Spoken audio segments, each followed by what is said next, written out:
First order of business is approval of the minutes. Is there a motion to approve? Move approval of the minutes of the last meeting. Been moved by Alderman Roth, seconded by Alderman Weigel. Is there any discussion? All in favor? Aye. Opposed? Carried. Next item on the agenda is a presentation from the Gensler Group on the City of West Allis Highway 100 corridor plan. So at this time, I'm going to turn it over to them, and they can make your presentation. Good evening, everyone. Thank you for inviting us to present the vision for Highway 100. My name is Allis. I'm personal in charge of planner design for Gensler. Gentleman who just handed me the mic is Steve Wilson, who's our design manager and also senior urban designer on the effort. Wes LeBlanc, who's our principal in charge of analytics. And also we're joined by Alice Davis, who's our senior analytics expert, if you will. You'll be hearing from myself and the entire team for the duration of the next 25 minutes. We'd like to take you not only through our process, but the vision for the master plan itself.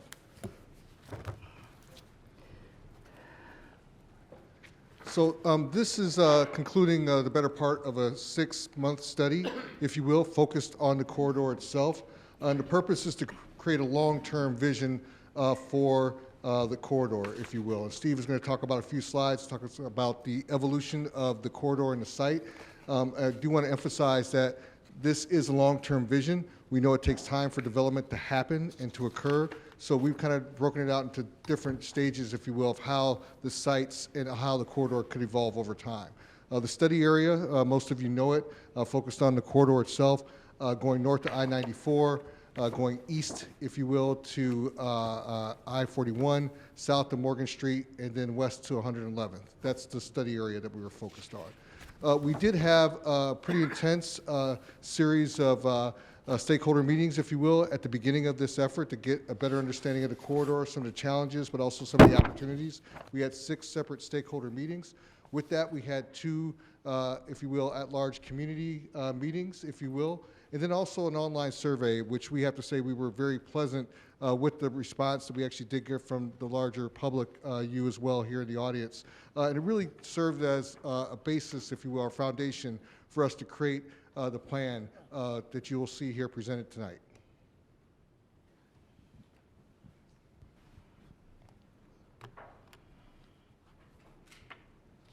So it's interesting when you think about the West Allis corridor. This is not a typical planned commercial corridor. This is an area that's been developing in this city for the past 100 years. And the development really took off about 20 years after the city was incorporated. it started as a neighborhood, it then evolved into kind of an industrial area, and then it evolved into a retail area. And so it's got a complex pattern that developed over this time. Now, where we're at today and the reason we're undertaking this study is that the corridor, as it has in the past, is in need of repositioning. And there are some persistent vacancies, some large noticeable vacancies among many areas in the corridor and other areas that are generally underutilized. And so this strategy is to help the city reposition this corridor so it can have a great future moving forward. You can see that pattern of history when you look at the land uses today. There's stamps today of patterns of some of the original neighborhoods that were founded almost 100 years ago. There's patterns of industry, there's patterns of retail. And our strategy for the land use follows the same strategy outlined by the 2030 plan. It builds on that strategy, which is to build a kind of a uniformity and a constant retail presence along the corridor. But what we're suggesting is, and we'll learn more about this in a moment, the face of retail is changing. So we need to develop in a way that's flexible, that activates the corridor without depending just on retail or building more retail. So we want to create clusters of walkable development, and that these clusters will create destinations that will make people want to stay longer and come more frequently to visit the corridor. The other thing we need to acknowledge is Highway 100 itself is basically at capacity in terms of volume of traffic. And there have been studies in the past that had looked at widening the road, and we're recommending that we go with the city strategy to not widen the road, to instead look for strategies to mitigate the traffic congestion by looking for alternative means of transportation, and focus on capturing more trips, more people stopping at the stores along the way, rather than encouraging people to drive by. So that's the key strategy. Rather than widening the road, is creating more destinations that make people want to stop and stay on the corridor.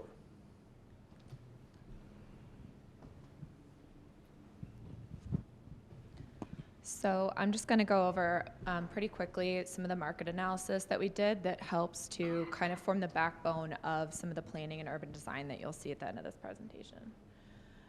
We start our process typically with a demographic and economic analysis. So we look at what are the households, what are the trends for the overall Milwaukee metro area, West Allis as a city, but also our closer in study area and the 5 Mile area. Looking at this information helps us to understand what are the opportunities for development on this site. So basically overall, I'm sure many of you are familiar with the general trend of fairly flat population and household growth, but beyond West Allis and beyond the study area, there is some growth happening in the metro, and we think that we really have the opportunity to capture some of that on this site if developed correctly. We also identified what we call target household users. So who are the households that are living in this area and what are their characters? So it's a pretty diverse neighborhood and study area. There's everyone from middle-aged Gen Xers with kids to some growing population of young professionals to some lower income families, and kind of trying to figure out how do all these people have a role to play in terms of shopping and living in this study area. And then we also look at broader economic trends such as the macro employment. So, healthcare and social services are two areas where we really see a lot of growth in this metro and a potential to look at in terms of helping us understand what could potentially go here in terms of both office development or also things like senior housing as we see the population continue to age and healthcare continue to rise. So I'll take a walk through some of the major real estate uses that we looked at, one of which is office. So looking at the broader office market in both the direct study area, but also a little bit further beyond that in the 5 Mile area, what we see is a really strong trend of the nearby area is starting to catch up with the farther out market area, which means that there's a lot less vacancy that there used to be. So there's that indicates to us that there's a need for new supply. And looking at, this photo is an existing building, looking at the existing product in the market, there really hasn't been a lot of new construction. And we think that with new construction, there would be demand, some latent demand that maybe people aren't raising their hand to say that they want to locate here because they don't know that there's new construction. And then Flex Industrial is a product type that we see a little bit of here already. It is very strong in this market, and it's the idea that industrial doesn't have to be sort of the ugly or the self-storage only type of products, but it can also be more advanced manufacturing, slightly shared with logistics or administrative. It doesn't have, this is a fairly good example of a mill workshop that's about 200,000 square feet that also has a lot of job opportunity, and just kind of looking at how could this be in the corridor still, but where could it be located? And our design team will get into kind of thinking about the further back from Highway 100 facing parcels where this might be a good opportunity. And then multifamily development isn't something that we're really seeing in the corridor right now. There are a couple projects currently under construction in West Allis, but overall, the market is very, very strong for this product, and it continues to show demand. We think that there is opportunity for some differentiated products in this market, such as senior housing and some market rate housing if positioned well. We really think that kind of positioning this area as a live-work play destination could work in the specific development sites that we'll outline. And then last but not least, retail and food and beverage, which, this is a retail corridor. It's a historic retail corridor. So kind of looking at what's there and what makes up the current retail. And we see that as sort of a mix of big box stores like your Kohl's, your Menards, and those like larger stores, some of which are experiencing large vacancies. You also have inline retail, which are the strip centers that have a bunch of stores, and then you also have some new construction on off-site pad sites. And we see that the rental rates for those are very different, which also shows us that there is potential for demand. So if a Starbucks that's a new construction is getting 4 times the rent of an existing older building, and that indicates that retailers are willing to locate here and willing to put their money on West Allis. It just might not be that we have the right real estate available for them. And one of the big challenges we also see with that is connectivity and the lack of access, which our design team will get into as well. So helping solve the, how do you just not let people fly by down Highway 100 without turning in or without having a destination, and sort of creating that as part of the development sites. And also thinking about retail in the broader context. Like Steve said, the nature of retail really is changing. So how can we not add more retail square footage to the corridor, not overbuild it and then create more vacancy, but sort of use the same amount of square feet that might exist and change it and think about it differently. In the context of where we are, you have Mayfair Collection and Mayfair Mall to the north. You have, downtown Milwaukee due east, and you also have Brookfield Square. And all of those places aren't going to, suddenly stop doing really well overnight. So how can we position ourselves to basically have retail that will help the community and help foster local shopping? And a lot of that also falls into the entertainment and the dining and the food and beverage areas as well, which are can pretty much survive without a regional destination.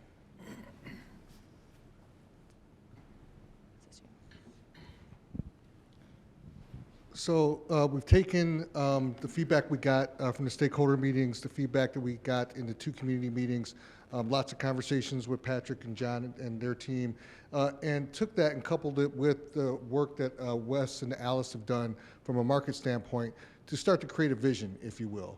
And again, we know this is a very long corridor, but as far as where we think the most impact could be as far as developing a long-range plan, we actually focused on these 2 sites, if you will. So this is Highway 100.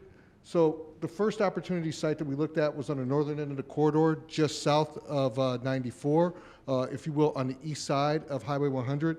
And the second opportunity site that we looked at was on the southwest corner of Highway 100 and Greenfield. So we'll talk to you about how we actually envision, if you will, a larger vision and strategy for development for these two sites.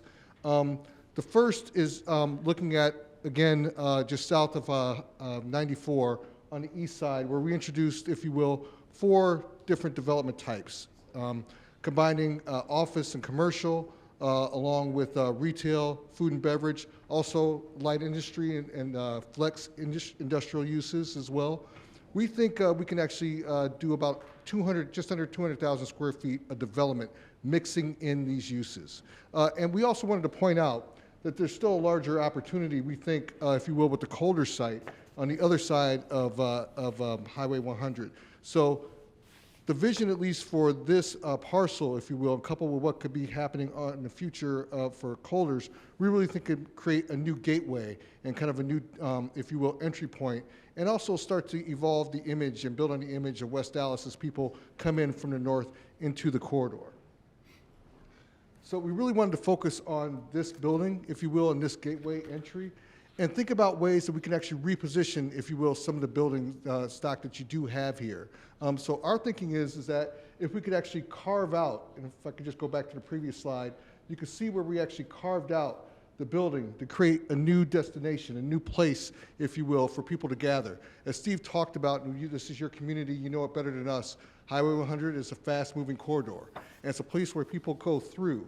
We wanted to find places where people can actually come to on the corridor as opposed to going through. So we really think this idea of having what could be a new brewery, if you will, a beer hall, if you will, could be that new social gathering spot, not only for the city of West Allis, but that actually could draw people in. So again, kind of carving into this building, if you will, and creating, if you will, that new destination, that new place where people can come gather. You can actually have festivals here. This is not at all to take away from the other strengths that you have going on here at West Allis, but it offers another place, if you will, to kind of people to come and create a new sense of place here on the corridor.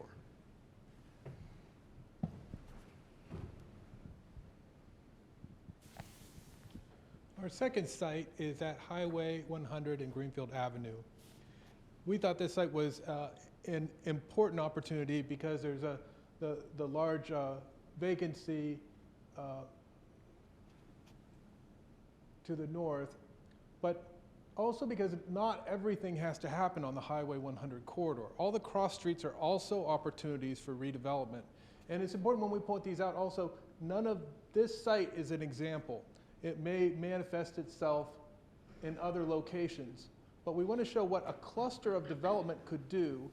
And again, this could be market supported over the next 10-year time horizon, supporting an office building, for instance, multifamily residential above retail, clustered around a square. And what this would allow you to accomplish would be, you can see the before, and then in the after. In the first phase, you could develop this green that would be a great kind of public square, activated, and completely transform the face of Greenfield Avenue. And over time, as this type of development catches on, you could imagine that pattern expanding into other areas. So this is really a plan for today and a plan for tomorrow. Long term, this whole area could gradually transform into something that's a lot more walkable and a lot more mixed.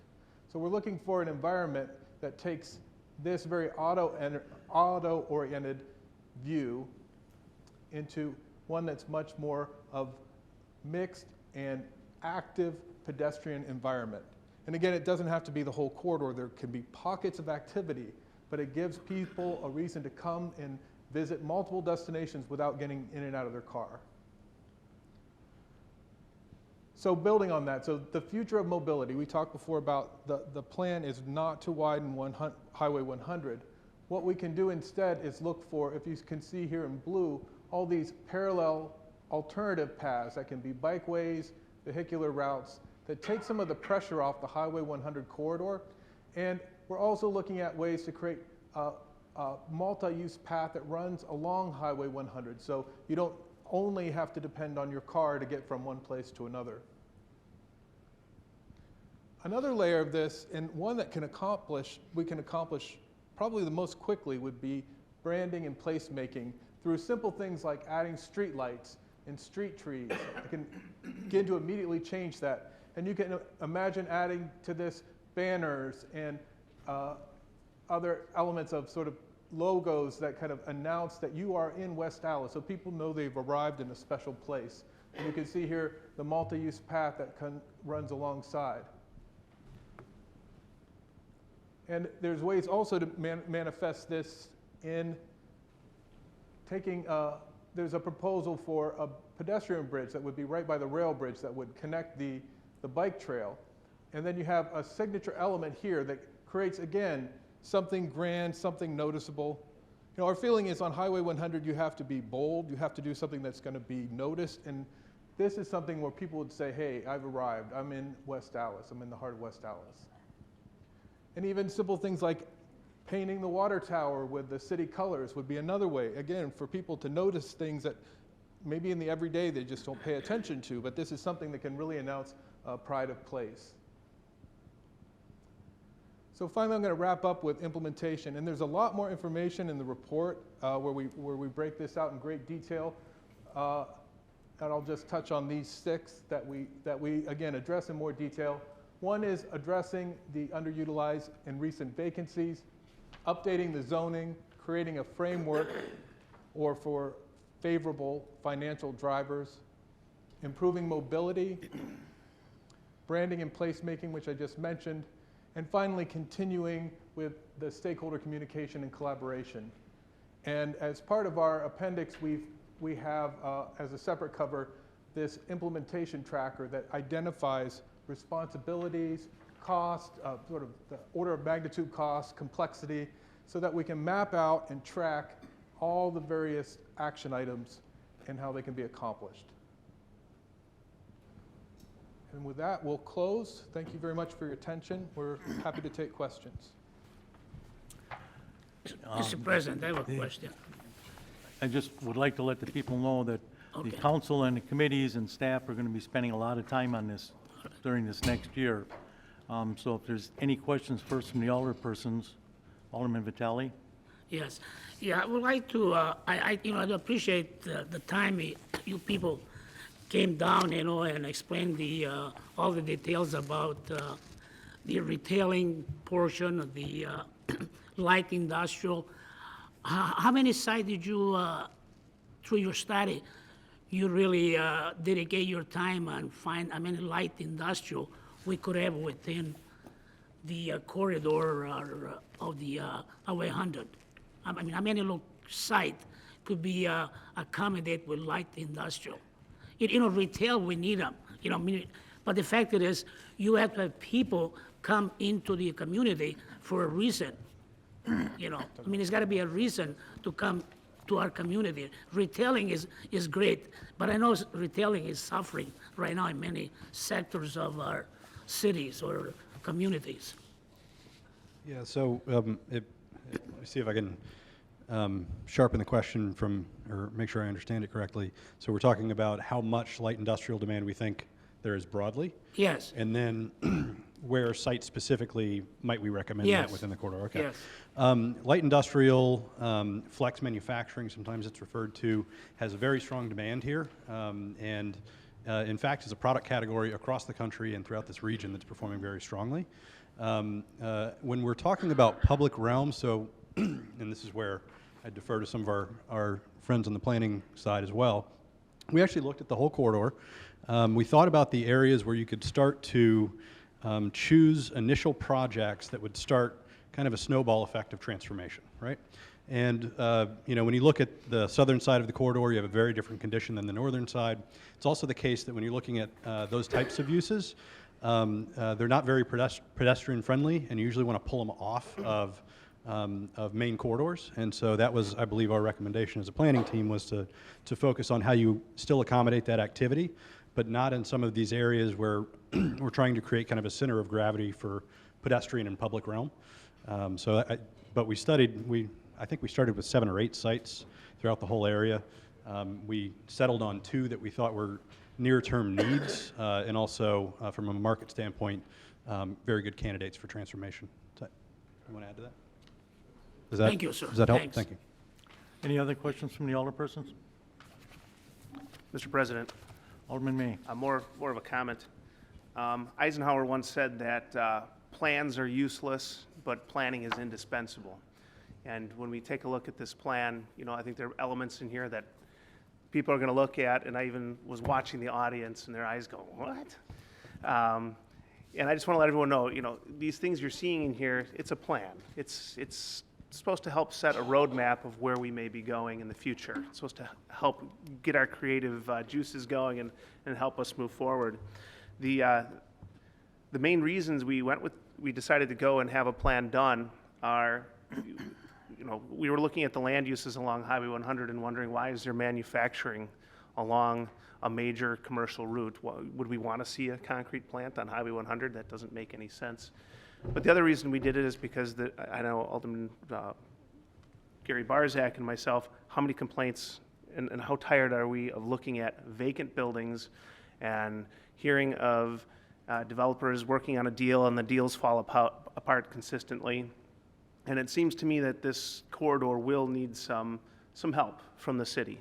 And I think this plan provides us a bit of a roadmap to get there. So again, it's more of a comment than a question, but I wanted everyone to understand the reasoning behind this is to help set the stage so that the future council can move forward and get some action on this corridor. Thanks. Alderman May, to add to your comments, the city has been focused over the last couple of decades on revitalizing the east end of West Allis. And we have ignored the west end with the attitude that Highway 100 is always taking care of itself. There's always demand for property along Highway 100. The rents are high, and that has changed in the last few years with the major decline in retail activity in a number of areas. So that's why we can commission this study to assist us in honing our focus into certain areas and what we can do as a city to assist redeveloping the Highway 100 corridor, much as we did the east end of town, and I think you're seeing some very nice results on the east end of town. We want to make the same things happen on the west end. Any other questions or comments from the older people? If not, I'll open it up to the audience. Anyone in the audience have any questions or comments? If not, yes. If you'd please step up to the mic or take that mic. I was wondering if the speed of the traffic will be slowed down then, so that it would be more, you know, pedestrian friendly. I live right near Coles, Menards area, Highway 100 and 109th Street there. And I know it's really hard for like the kids in the neighborhood even to cross the street to go to Oscars, you know, to get across. Is that anything that you're talking about doing to make it more of a neighborhood friendly, that people would be, you know, then they would be looking more at what's available?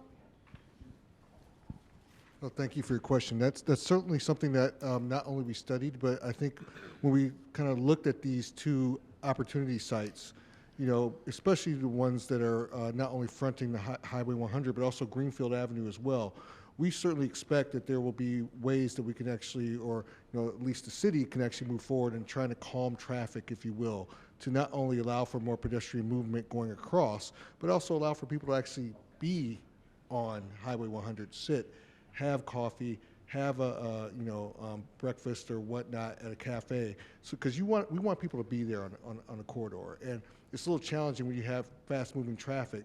But I think, you know, to the councilman's point, you know, this is, you know, part of a roadmap, if you will, of how you actually want the corridor to evolve. And I think further study needs to be done, if you will, to talk about how we slow some of that traffic down so it can be more friendly to pedestrians.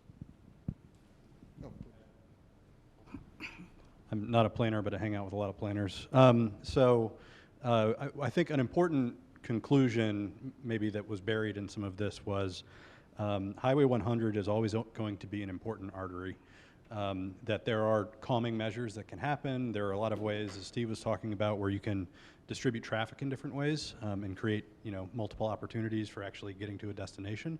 But that to actually make Highway 100 work better, you were going to have to figure out some places along the route or along the corridor where you could step back, pull activity off, and have a different sense of place than, you know, being all the way up on the roadway. So that was an important kind of moment that we came to as a team, was trying to figure out how to choose those spots where you could actually accomplish that. Any other questions?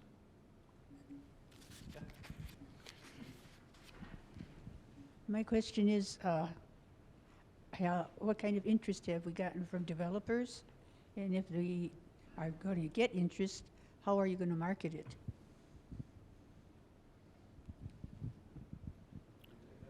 Maybe Patrick from our Development Department is the appropriate person to answer that. We currently are out there marketing the Highway 100 area. Our city has a great brand. Our image is very strong right now. There is interest in Highway 100. There's a new Mission Barbecue moving in. There's national franchises looking. A few of the properties that are for sale have some ownership challenges that prohibit quality type of repurposing or redevelopment, and we hope to work through those. I'll give you an example. I've probably made 12 different calls to Burger King trying to get them to respond. I got a response today. It takes time to get people to respond on these big corporations on sites. We want to promote sound development out there. There's 20,000 cars a day going by. But one of the things that I took back from hearing from the focus groups, and I think Gensler and their team, and thank you for the study, is that people are driving through. There are people in the focus groups that said, I look at Highway 100 as something I drive through, not to stop. And I think with the council's efforts and the mayor's efforts on branding our city, we want to create a place, a destination for people to stop. And we need to think big on Highway 100. The vision that Gensler has represented here on a corner right off the interstate as a gateway into our city and thinking that area differently will attract the attention of developers and other businesses. It's just going to take time. This didn't happen overnight, and the economy is changing relative to retail and the internet, and now we have to think of the next 50, 100 years. So.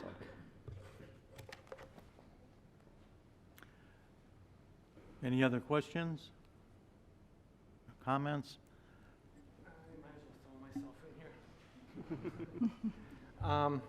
My interests are truly, purely south of yours. I represent Highway 100 in the city of Greenfield, so I appreciate you taking this on and trying to focus it, because my obstacle is the city has also spent a lot of time on the east side redeveloping and refocusing, and Highway 100 in Greenfield as well needs some attention to get some life, get some pockets, whatever, for people to stop at and spend money and enjoy our city.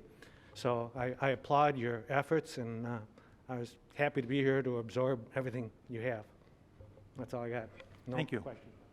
I gotta go to my meeting. Anyone else have any comments? Mr. Slash is one of our directors of development. You have Not few a comments? director yet, but I'm So community one development of our- manager. One of our Thank you. directors, assistant director. I just wanted to say thank you to the Common Council and the mayor and Gensler for preparing and recommending that we do a study of Highway 100. We will work with our planning team. We will work to market the study. And just last week, I kind of started sharing some images with brokers in the development community, and it opened their eyes, and they said, send me the copy of that report. I have some ideas. So I think it's going to create a lot of energy and buzz about the corridor. And the vision is something that's just not something tomorrow we're going to start, but it's the long-term plan that we can start coming up with some ideas relative to the branding and looking to make sure that Highway 100 is something of has a strong economic vitality for the future. It is definitely a regional destination. People know of Highway 100. Now, how do we take it to the next level? And thank you to Gensler and the Common Council for helping us support this study.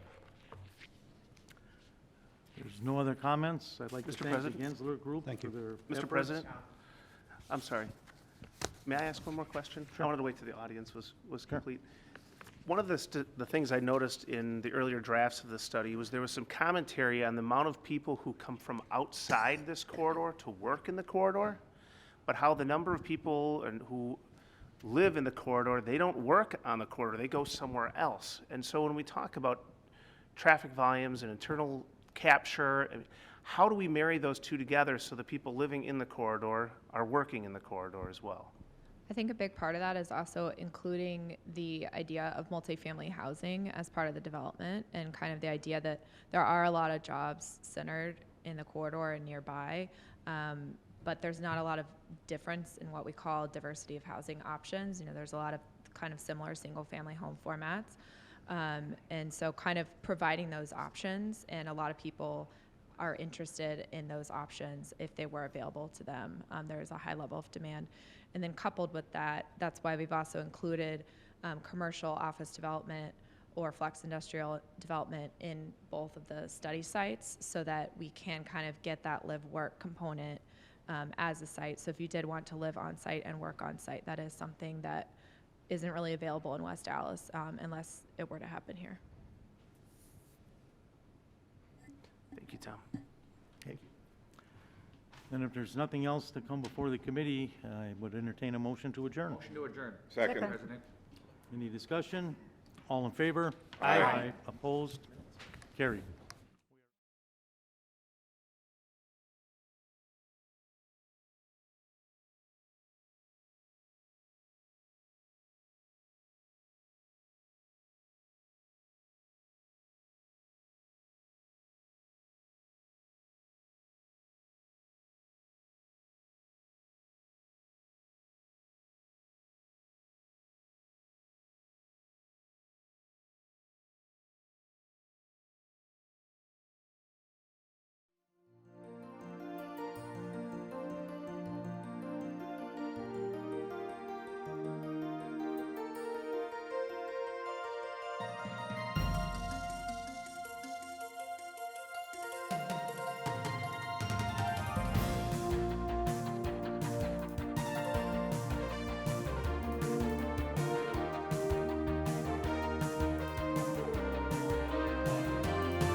gone.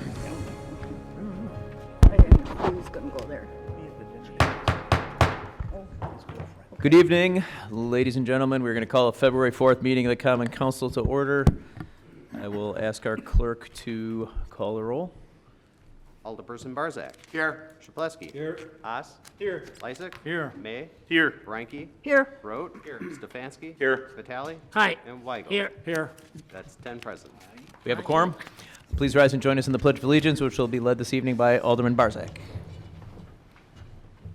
Pledge allegiance To the flag of the United States of America and to the republic for which it stands, one nation, under God, indivisible, with liberty and justice for all.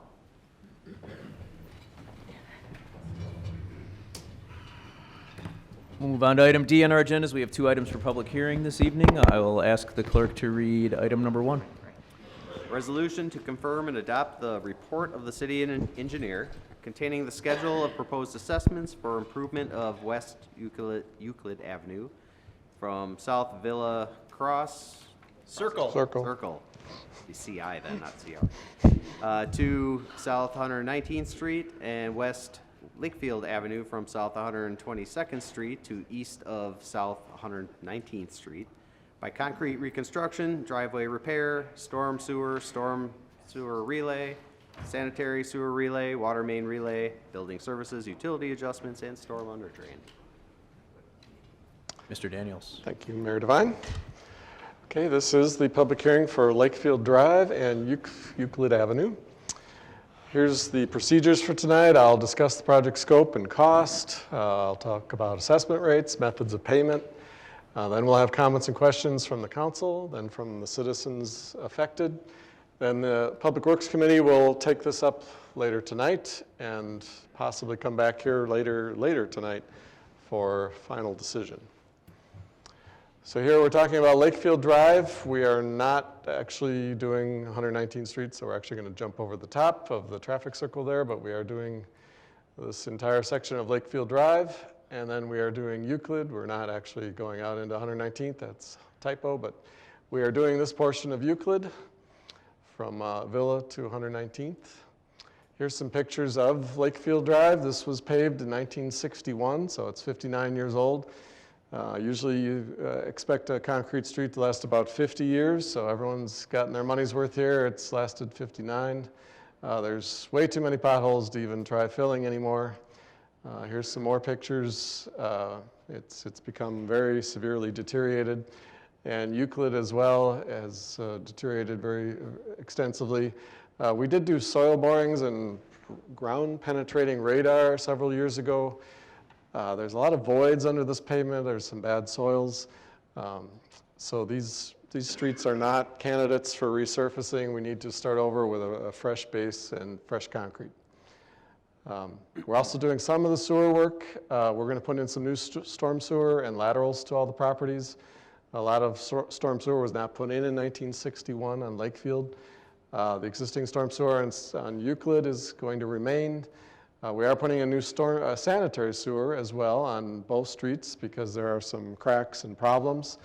But the water main on both streets will remain from 1961. There aren't any problems with that. And then you did all get LED streetlights in 2016, so those will remain as well. We did do some traffic counts out there. We found only 58 cars per day on Lakefield. Average speed was 21 miles an hour, 85th percentile speed was 26, so I'm not really seeing a significant speeding problem there. That could be because of the traffic circle that was already installed. So we're not proposing any additional traffic calming unless people express interest in that.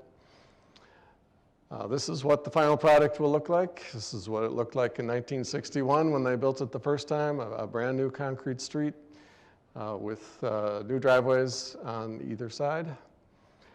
Here's the cost of both projects together. Pavement's $428,000, sanitary sewer $166,000, storm sewer $146,000, just a little bit of water main work, adjusting some valves. Total cost $744,000. Here's how the project would be paid for. So the sanitary sewer comes out of the sanitary sewer fund, which is a citywide fee on everybody's water bill. The stormwater, as the storm sewer, would come out of the stormwater fund, which is also a citywide fee on your water bill.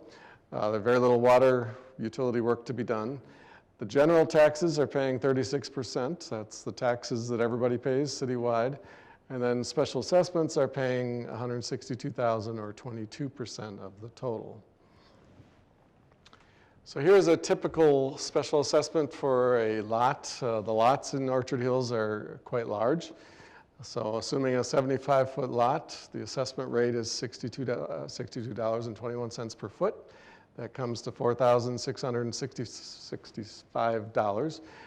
Just about everybody out there has also a driveway, so that would be $7.77 per square foot in addition to this.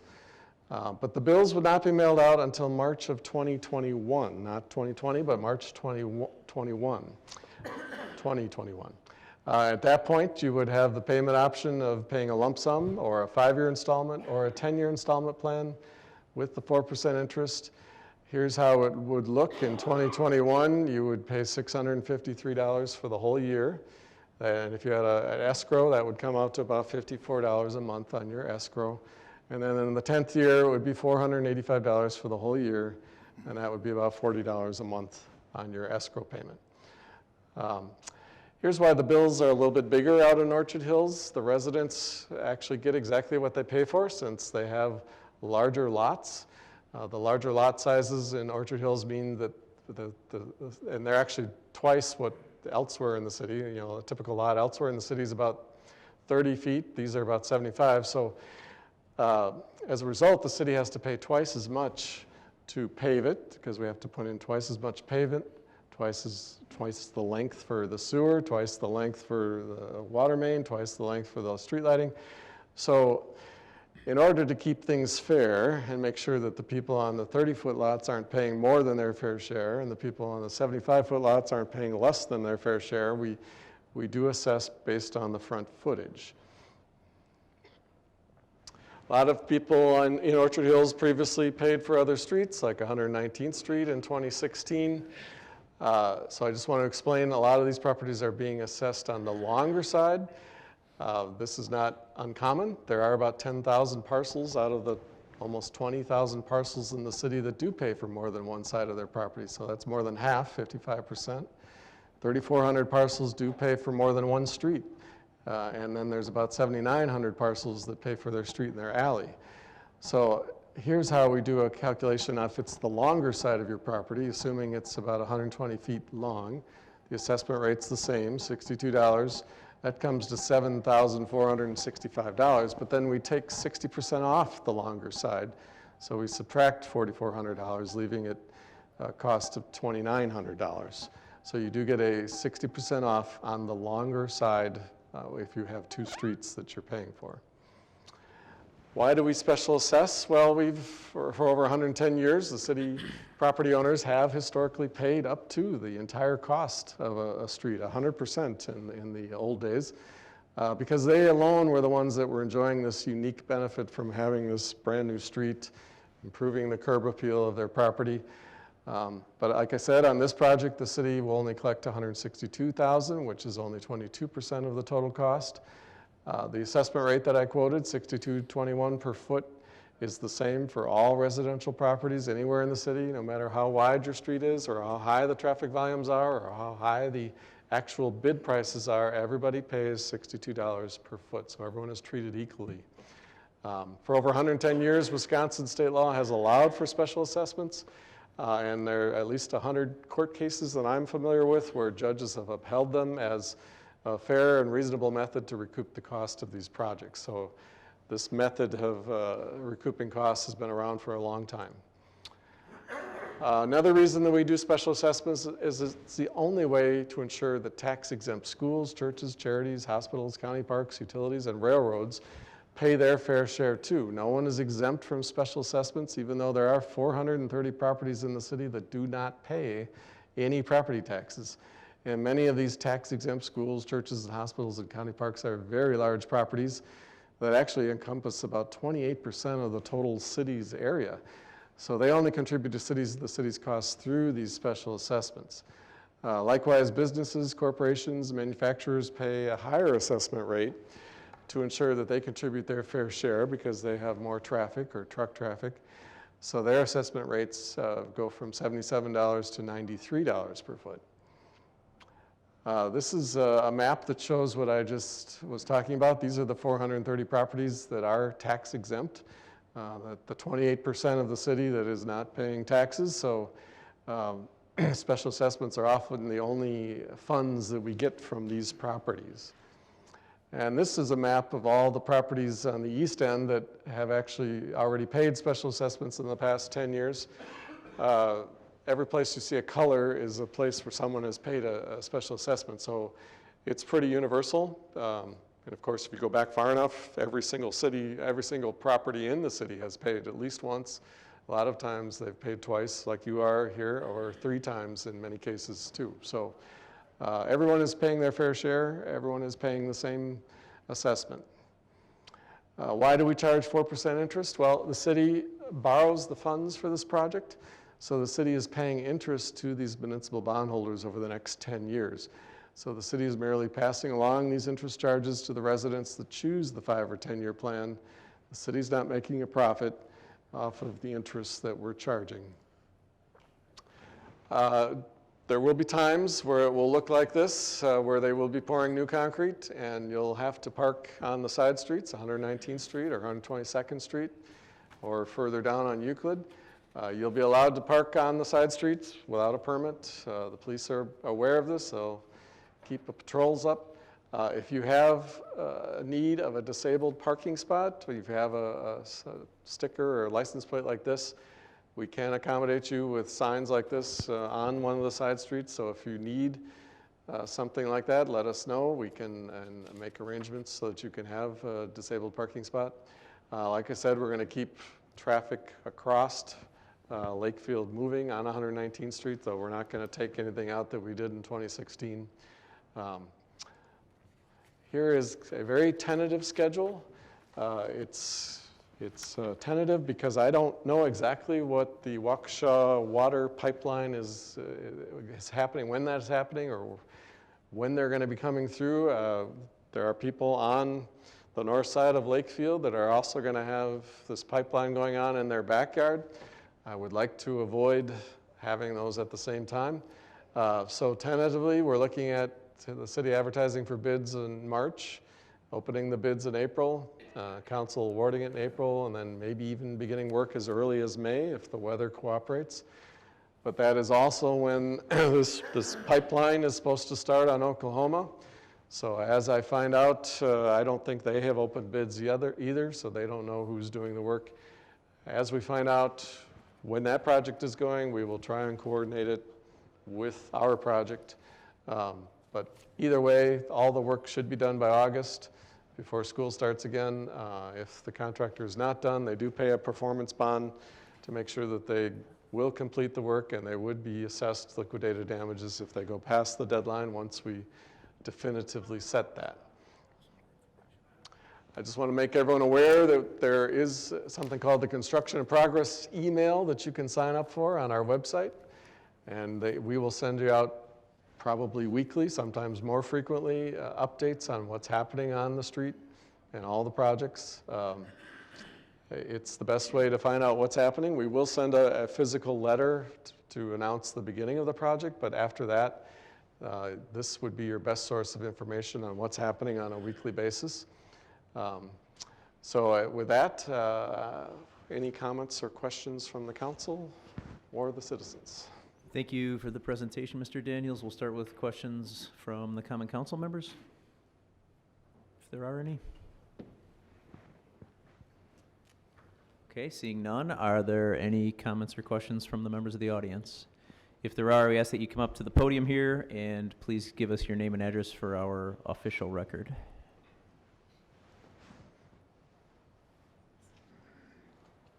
And sign in. My name is Sharon Sinkovic, and we live at 12011 West Lakefield. My question is, am I very clear that we are not putting sidewalks in at all? That is correct. There's no sidewalks to be put in at all? Yep. What about the curbs? I mean, are they going to be lowered, higher, or are they exactly? Well, they'll be very, very Somewhat close to where they are now. Okay. That was it. Thank you.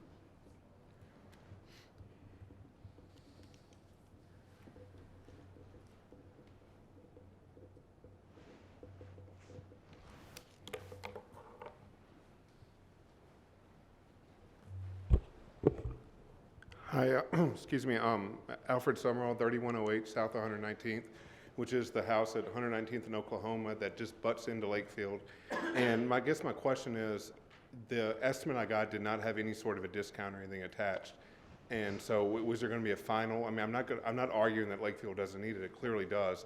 However, in the 3 years I've been in the house, I've literally probably walked or driven on that street one time. Because there's no sidewalk, there's no driveway, it's no benefit to me. So I guess two questions. One, will there be an actual final bill given? And two, what benefit does someone who really does not, I mean, that street for all intents and purposes does not exist to me. So what benefit do I get out of this for the, figuring 60% of 3359 is about, I don't know, $1,800, $2,000. What benefit do I get out of Well, your estimate should be pretty close to the final bill. Well, I'm going to argue with you right now because it's saying 6221 at 54 feet, which that's probably about right if I'm just picturing in my head. And then you send me 33.59 and 34 cents. But then on your presentation, you're saying it's a 60% discount because we already paid for that whole part of 119th.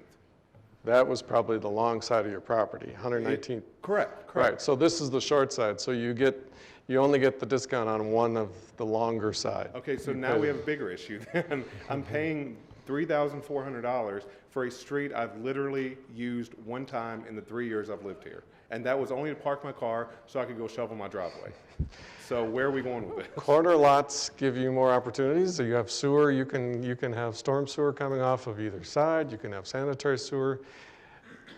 Where does, my understanding is there is no benefit to me whatsoever for having to pay this. You can configure your house or your sewer, or you have more options than other people. I can't pick up my house and No, point it but this way.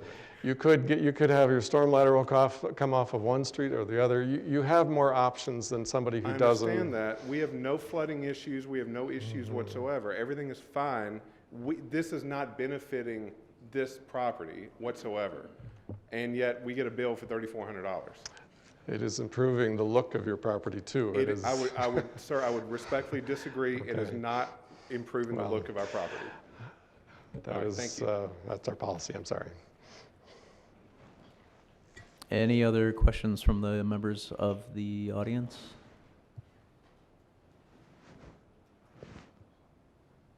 Okay, seeing none, we will close our first public hearing. And we will move on to public hearing number 2. Mr. Clerk? 2019-2020 combination Class B alcohol license for, is it Jaggers LLC, Marcus Gorsick, agent, DBA DeBar, for the premises located at 1900 South 60th Street, noon on existing location in regard to exceeding the combination Class B alcohol license quota. Mr. Broughts? Mr. Chair. You're the one who wants this, right? Just wanted to state that the city has a quota, actually 2 quotas. They have a statutory quota of 137 Yep, I've talked many times, right? We're finally doing this. Pete, your microphone's still on. The city has a statutory quota of 137 on the plus cul-de-sac. an additional 10 reserve licenses. I just, for a different conversation later, remember that number. We have a local quota of 120 licenses to issue. What?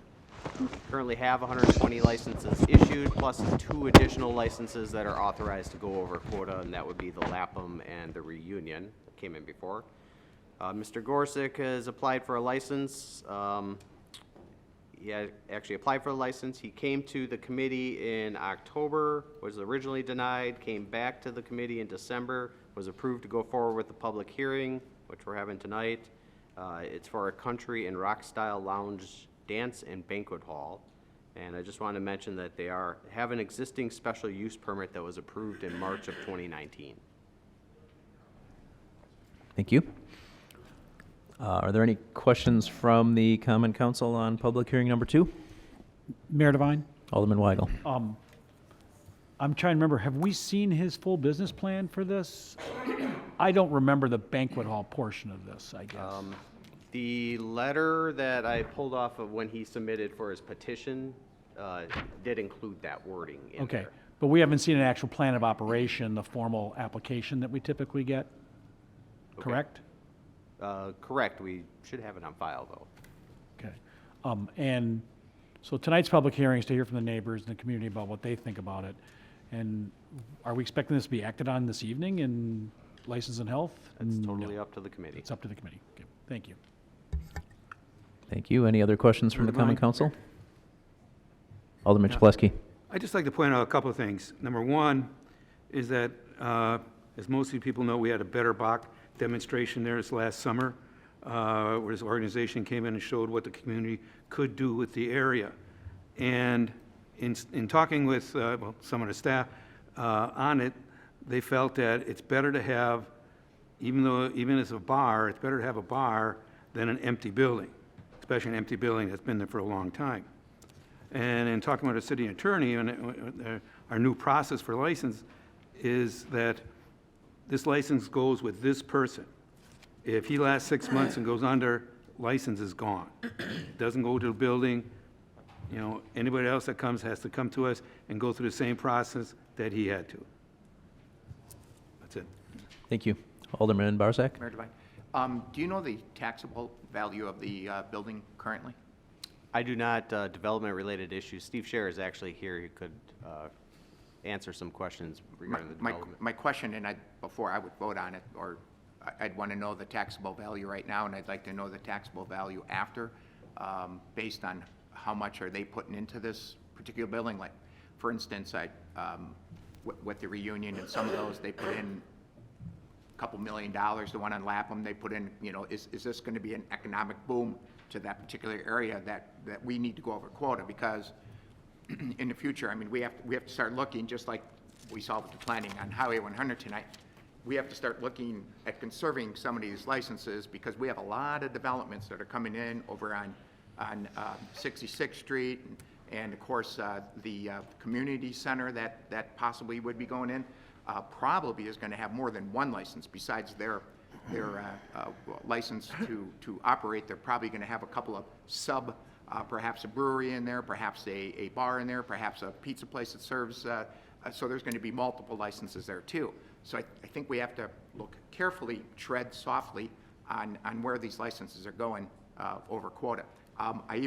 Tonight, we also are considering giving up a license, which I'll comment on that when that comes up, but we're looking to go over quota, yet we're looking on giving licenses away, which kind of does not make sense to me, but we'll get into that later. But I would like to know the economic impact that this is going to have on that area, you know, with the taxes, et cetera. Thank you. Thank you, Alderman. Any Mr. other Mayor. questions? Alderman Vitale. Yeah, the way, based on the issues of their establishment for the last, 20, 25 years, of course, the last few tenants, it did occur some problem, just like many of the local bars in the past, So the way I look at it, really, I drive by there, I stop by there, and I looked at structure. Like I said before, it looks like if we keep it that way, it's going to be like a Second World War structure, so building, so it doesn't really improves the looks of the neighborhood. I'm not saying that the tavern owner, the guy who's going to, if he gets the license, he will be, of course, he knows the consequences of the council. If anything comes up, he could lose the license within the 6 months time frame. So the way I look at it, I'm not totally thrilled about it, but I would like to give the opportunities, for a small businessman to go in that locations. That's my district. I live with that. I don't really know that person. Based on some records. It seems like it's a clean operator. And so I base my my decisions on his character based on his reports, you know. So that's why I'm kind of in favor to see the location, to get something in that corner. So the value of the properties, you know, I mean, it could be 150, 200,000 perhaps, you know, but the bottom line is, either way, I don't care, but the question is to have somebody occupy that corner. So I hope it will be the best solution that we approve the license. We're not adding any more license. What it is to the bar owners, they turn in their 2 license based on reasons of the closures. So we're not really adding any more liquor license. So that's why I'm kind of going in favor to all of the gentlemen to do business on that corner. So we did a lot of things on Burnham Street this summer, tried to revive the areas, you know. So we've done many things. We've done a lot of things with Kegel, I mean, which is another issue here, you know, with the ice rink, to me, which is great for the community. It's great for the neighborhood, for families could go there. So something has got to happen within, you know, Kegel's been there a long time. So this place on 60th and Burnham was there for many years. So it's been a bar there for many years. I did experience myself heartily facing problem with that place a few times. So I hope it don't happen again. But I like to give a person a possibility, you know, and I hope it works out. Thank you, Mayor. Thank you. Mr. Chairman? Alderman Barzak. Just for clarity, Mr. Clerk, Steve, if, what are the 2 licenses that Alderman Vitale referred to that were turned in? He said 2 licenses were turned in, so it wouldn't be over quota? He just made that comment. I missed the names that he said. Because then maybe we don't have to go over quota here if there's 2 licenses that we're not aware of that were turned in. No, there were not 2 recently. Oh, because that's He's what he probably stated. talking about in the past. All right, he stated there were 2 turned in. Oh, no, not Okay. recently. Thank In you. the past. Any other questions from the Common Council? Mayor Devine, Alderperson Reinke. 60th and Burnham, correct me if I'm wrong, but this location has had a troubled past. We've had so many problems with the bars that have located here. What would be different if we granted this license? Every bar that is located in that particular location, we've had problems. I'm sorry, I just remembered that, and why would we promote giving another bar another license? I guess I can try to answer that, Alderperson. Like, the difference is it's a different operator, the same building owner, but a different operator of the business.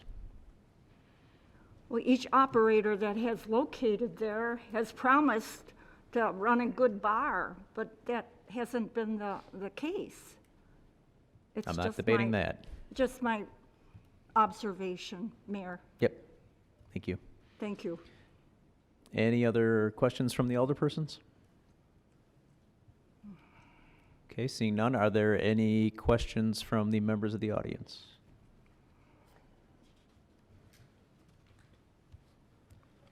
I live in that area. Can you give us your name and address too, please? Peggy Whitman, 700 South 56th Street. I live in that area, and I agree with Alderwoman that every place that's gone in there has had problems. They can promise to heaven that they're not going to have problems, but they all do. Doesn't West Dallas have enough bars? I mean, we have one almost on every corner. And I don't see the need that we need another bar in this area. We have enough problems with drunk driving, hit and runs, and stuff. I don't think we need another bar, honestly. Thank you. Mhm. Any other questions or comments from the audience? Okay, seeing none, we will close our second public hearing.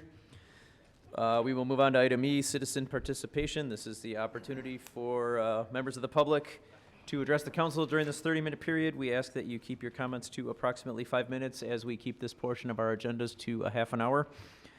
We can't take action or debate the topics raised by the speakers because they are not properly agendized and would violate open meetings record or recordings, but we will listen. So does anybody wish to address the council under citizen participation this evening? And again, we ask for your name and address. Hi, I'm Tasha Cowip. I live at 1443 South 59th. And as a mom, I just wanted to thank the city for the recent partnership with local businesses to bring family-friendly activities to West Allis.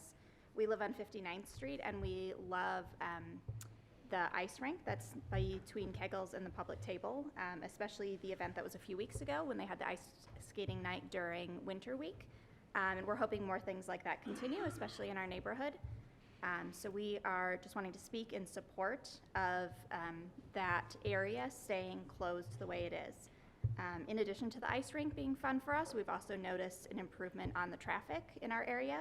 We had a lot of people that used to use our block to avoid the stoplights on 60th, and I wouldn't let the kids play in the front yard previously, but now that that block has been closed, we don't see that anymore. It's really improved the traffic on our block.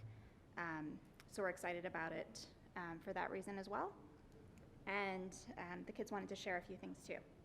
So say your name and your address. Here's your address. Say your name.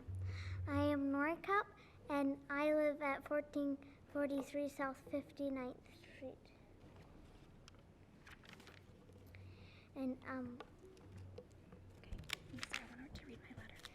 I wanted to read my letter. Dear City Council, please keep the ice skating rink there. I really enjoy skating on it, and also people don't come speeding down my street. In addition, lots of other people love and use the rink. It is a good way to get people to eat at Kegels or public table. Also, Kegels has been really nice and helpful to us. They donated a gift card to our block party. In conclusion, I think you should really keep the ice skating rink. Lots of people use it, and people don't come speeding down my street.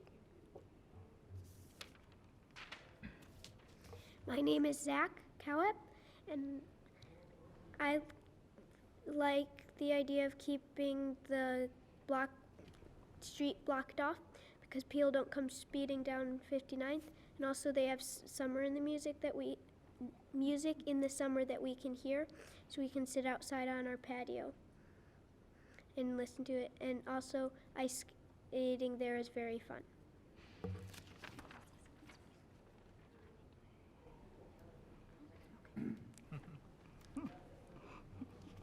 Thank you.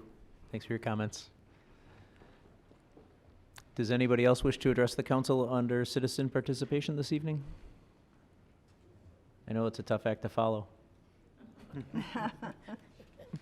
All right, we will close citizen participation. We will move on to item F, which will announce our standing committees.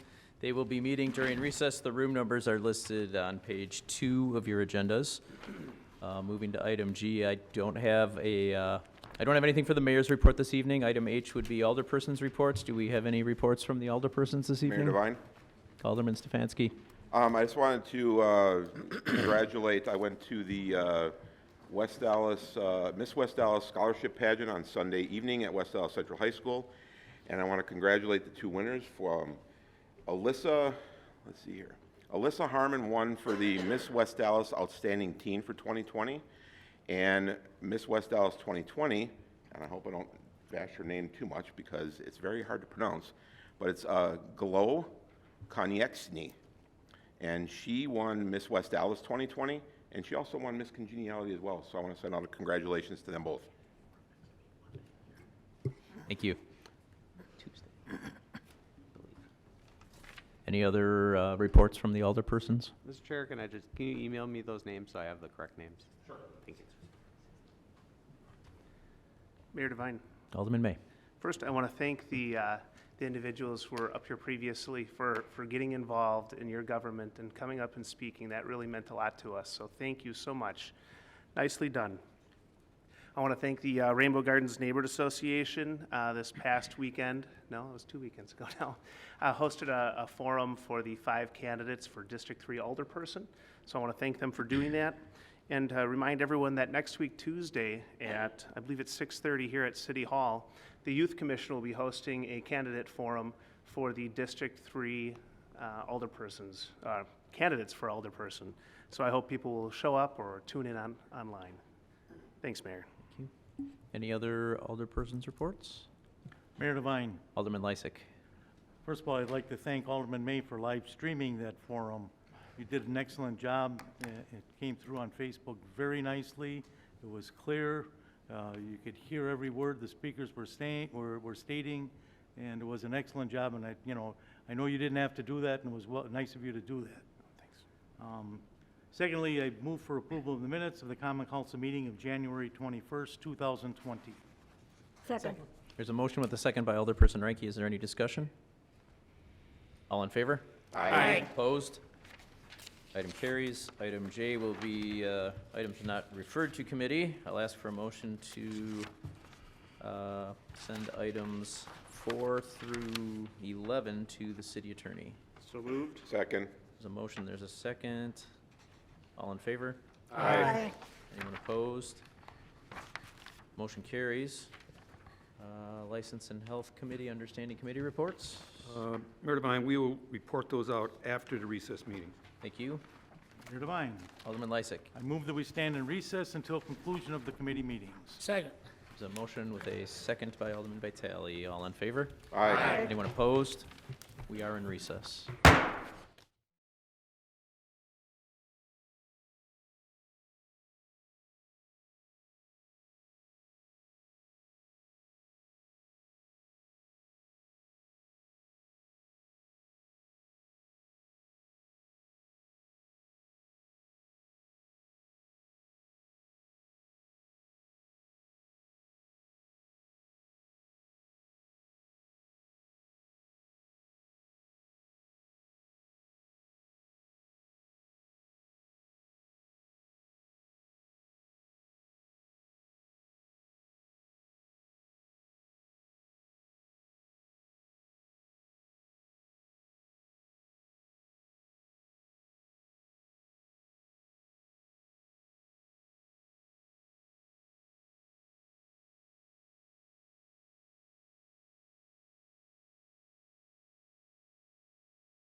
On Friday. Just let me know.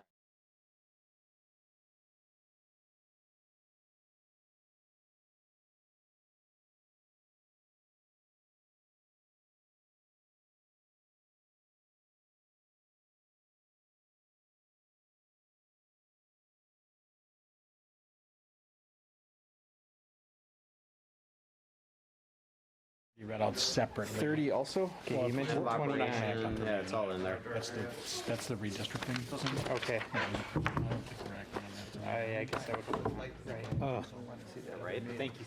I'm a little short on the business plan here. What's that? You want it on here? I just haven't seen it. Which place? I don't want Dick I don't Grant remember it from stuff. back then. Does anybody have it on their email? the business plan for the I'm looking bar? right now. I have recess agenda is the summons and complaint only. I'm not It was seeing around what is- 2:53 or so. On what day? Friday? 256. 2:56, maybe. I have just the agenda. I don't have any attachments. Lease agreement. 2-4 license Okay. and health appearance agenda.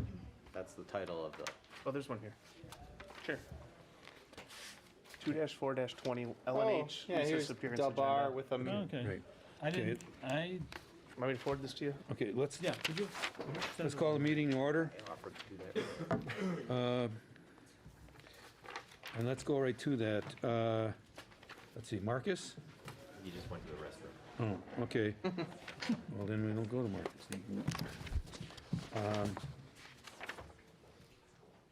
Okay, we have the summons and complaint for number 47A, since the city attorney, assistant city attorney just walked in. Summons and complaint for number 47A on the agenda. Has everybody read the complaint? Yes. So I know about it? And voting tonight is just to send it? Or we did send it already? She was Okay. served on January That's fine. 31st to her residence that's listed. Mom accepted service at that time and made some comments to our process server, but she should be aware. So do we call her in? She's just been called in. Supposed to be, this is the That's summons. what this, okay, is she here? Is Melissa Byer here? Apparently not. Okay, so we process, we just, Our ordinance says that if somebody does not appear, if they're properly served, that we can take their complaint as true. okay, and vote on it as such. As such, you can vote on it today, you can set another date out to have a sentencing, you can proceed how you see fit.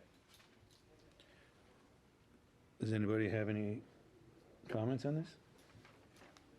Mr. Chair? Alderman May? Normally, when this sort of thing is before us, we may go into closed session, have a discussion about it. Would that be occurring this, I don't see an agenda for that. Correct. Generally, what happens on these first summons dates is the person would effectively enter a plea. And so That's right. Somebody would show up and say, admit, deny, or in this case, I was going to give additional option, not that she wouldn't have had the option anyways, but inform her that she could effectively plead the fifth, because the allegations are potentially criminal in nature. Those would be your three options. Because she's not here today, there is not a closed session notice on this, so we can't go into closed session on this item. You could set it off to deliberate and get a notice on there, but not today. Mr. Chair, continuing on, in reading it, we told the individual in the summons and complaint that if they're not there today, it may be assumed, I think you said this previously, that that they agree to the facts if they don't appear. Correct. And we have not received any call from the individual? No. So, I mean, I always prefer to hear from an individual, but the individual is not shown. So what motions are not open, but are germane at this time? The committee could, I guess the first process would be to have some consensus on the factual allegations in the complaint being taken as true, and then a motion could be made to suspend or revoke the license or take no action whatsoever. Mr. Chair? Or push it out to a date in the future so you can have put this back on the agenda to have a closed session discussion. I would not be the attorney there, I'm the prosecutor in this matter. Reading through the allegations and having read the police report, I think, and the fact that the individual did not appear, given the facts and the notice to appear, I think we can reasonably assume that they are taking on the guilt of what was in the report and in the summons and complaint. And for that reason, I would move that we accept the summons and complaint and revoke the license for this individual. Second. Okay, motion and a second. Is there further discussion? Mr. Chair? Alderman Weigel. I think in the past, most of these summons and complaints have been leveled against establishments. This is leveled against an individual, and I just want to understand that if we I think we're gonna end up revoking this, essentially a bartending license. I'm curious, what does that mean long-term? Do they have to Oh, the wait? one-year period, Or like is it a one-year period, they can come apply again? What's the rule on that? I believe there's 1 year period. I think it applies the same way. They could apply, this person could apply again in a year for a bartending license. We would have the ability to deny, do you believe, on cause? If there is an Unless offense that's substantially related to the licensed activity. And I they would say can't this is- demonstrate substantial rehabilitation? Yes. Mr. Chair? Okay. Yeah. okay. Do we physically go get this license? Because theoretically, this person could say, go to another bar. They're not all watching this show tonight. No, certainly. I'm not sure the process in terms of, I don't think the police department. I think Steve knows. you know? No, a letter goes out to the applicant stating that the license is hereby revoked. We Okay. would notify the police department in that case too, and the That's kind of what I was angling at. establishment as well. Okay. Okay, I have a motion and a second. Is there any further discussion? All in favor? Aye. Anyone opposed? Motion carries. Okay, then we're gonna go back. Marcus Gorsick? Yeah. Come up. Nice to see you guys again. Okay, you have a business plan, you want a banquet hall? Well, I will rent to people out, and my number one thing is for the local bands. I want to leave them for them. So every time when local bands want to perform, I will schedule for them, you know what I mean? Live music. And this is what my goal is, to have rock and country live music. Most of them I would love to get local bands. You know, some of them play in a basement and garages and stuff. I will give them my place. Play there, practice there, do whatever, you know what I mean? And that's what my goal is for local bands. And then, you know, that's my in place like, I think there is no many places in that area they have country, rock, disco, 80s, 90s music. There's no many. Okay, and it says banquet, are you planning on serving food? That's the thing, I don't have a kitchen yet, but what I talk with the Fine Brothers, you probably know Fine Brothers, you used to work for them. So they have that convention oven, and I go there. That convention oven costs 10 grand. So all you need is prop table, you need a freezer and refrigerator, and that oven doesn't need hood, doesn't need anything, but you can do any kind of pre-cooked food, chicken wings, whatever you want, you know. Yeah. And all those companies sell pre-cooked food. Right. Yeah. So when I try that food, actually it's better than for the fryer, if I'm honest with you. Well, you gotta get another license for that. I'm not, I know, I'm but- not positive. I'm not sure what the, as far as you said, there doesn't have to be a hood or anything. I don't know what the ordinance says on It's just that. like a giant pizza oven. I mean, like a microwave oven, giant, you know? And you have to have prop table, and you have to have like a freezer and refrigerator. That's all you need to have. Was there a food license on this also, or no? Just a liquor license? Just the alcohol. Yeah, but this is probably, you know, because I have to need 15 grand for that. So I thought I'm gonna do, like, after I open, maybe in 3-4 months, yeah, to do that, to add that thing. Okay. Because on the end of the bar, I see it's a space for that. Okay, and you're familiar with the history of the bar that was brought See, up? I understand concern about that, but see, there was nightclubs. You know what I mean? There was Thursday, Friday, Saturday DJ nightclubs. It's different. I'm gonna have and there was no country music inside. There was no rock music. There was nothing. There was all hip hop and dance. You know, nightclub. So that's why draw problems. I will say that my customer is gonna be probably 30 plus, because younger generation not gonna listen the music that I'm gonna play. Is gonna be classic rock, classic country, disco, 80s, 90s. You know what I mean? Donnie Taylor and stuff like that. They, you know, all. So this is gonna be a club that there is nowhere around. It's gonna be for people that are like my age and older. Young guys not gonna go there, and I think that I can avoid that problems. Right. Okay. the nightclub brings, you know what I mean? Look at District from downtown, you know what they do? They have to close the street when they let them out. Right. Because all they play is a rap. Right. Does anybody else have anything? Sure. Well, Should we be waiting to see if we're gonna go over quota on the public hearing? That's what this is about. That's it, this, it is. I thought we were going for the license. Well, this is a license app. Well, over the quota we go last time, Okay. I think. Let's get back to your country bar now. Yeah. Why so much security on weekends for a country bar? Security? Yeah, 4 people. Well, there is a back door. It's emergency exit for they need a guy. You know, I don't want somebody to open the door and let people in. So I need security guy in the back. Then somebody in the front to check IDs, you know. And then me and probably somebody else just to, you know, help me there, because 3-4 guys, I think it's good enough, because I can't secure doors by myself, you know what I mean? There's an emergency door. Somebody can open and let people in, you know? So I will say front door, checking IDs, because, you know, you have to. You can't let people in if it's under a 21. So in a back door, people go emergency door, have to be open. I can't lock this door. So those 2 guys have to be there. And then me and another guy. The lease was drafted by Mario? Yeah, there was 4 years with the options to buy. Okay. Because I want to buy that building, you know, and Mario said he don't want to have nothing to do with that. Okay. Alderman Haas? Yeah, thank you, Mr. Chair. And what Alderman Chapletsky had mentioned on the council floor before is our law has changed to give us more control over licensed establishments. Nick, can you explain that a little bit further for us, refresh this up for everybody also? Certainly, there's 2 new amendments that were made to the ordinances.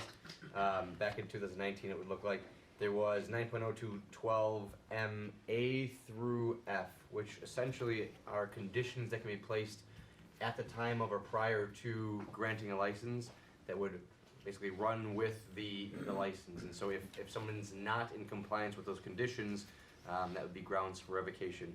The enumerated, I can go through them if the committee would want, but A through F, among other things, but we can talk about what those specifically would be. Is there any conditions that we would want to put on?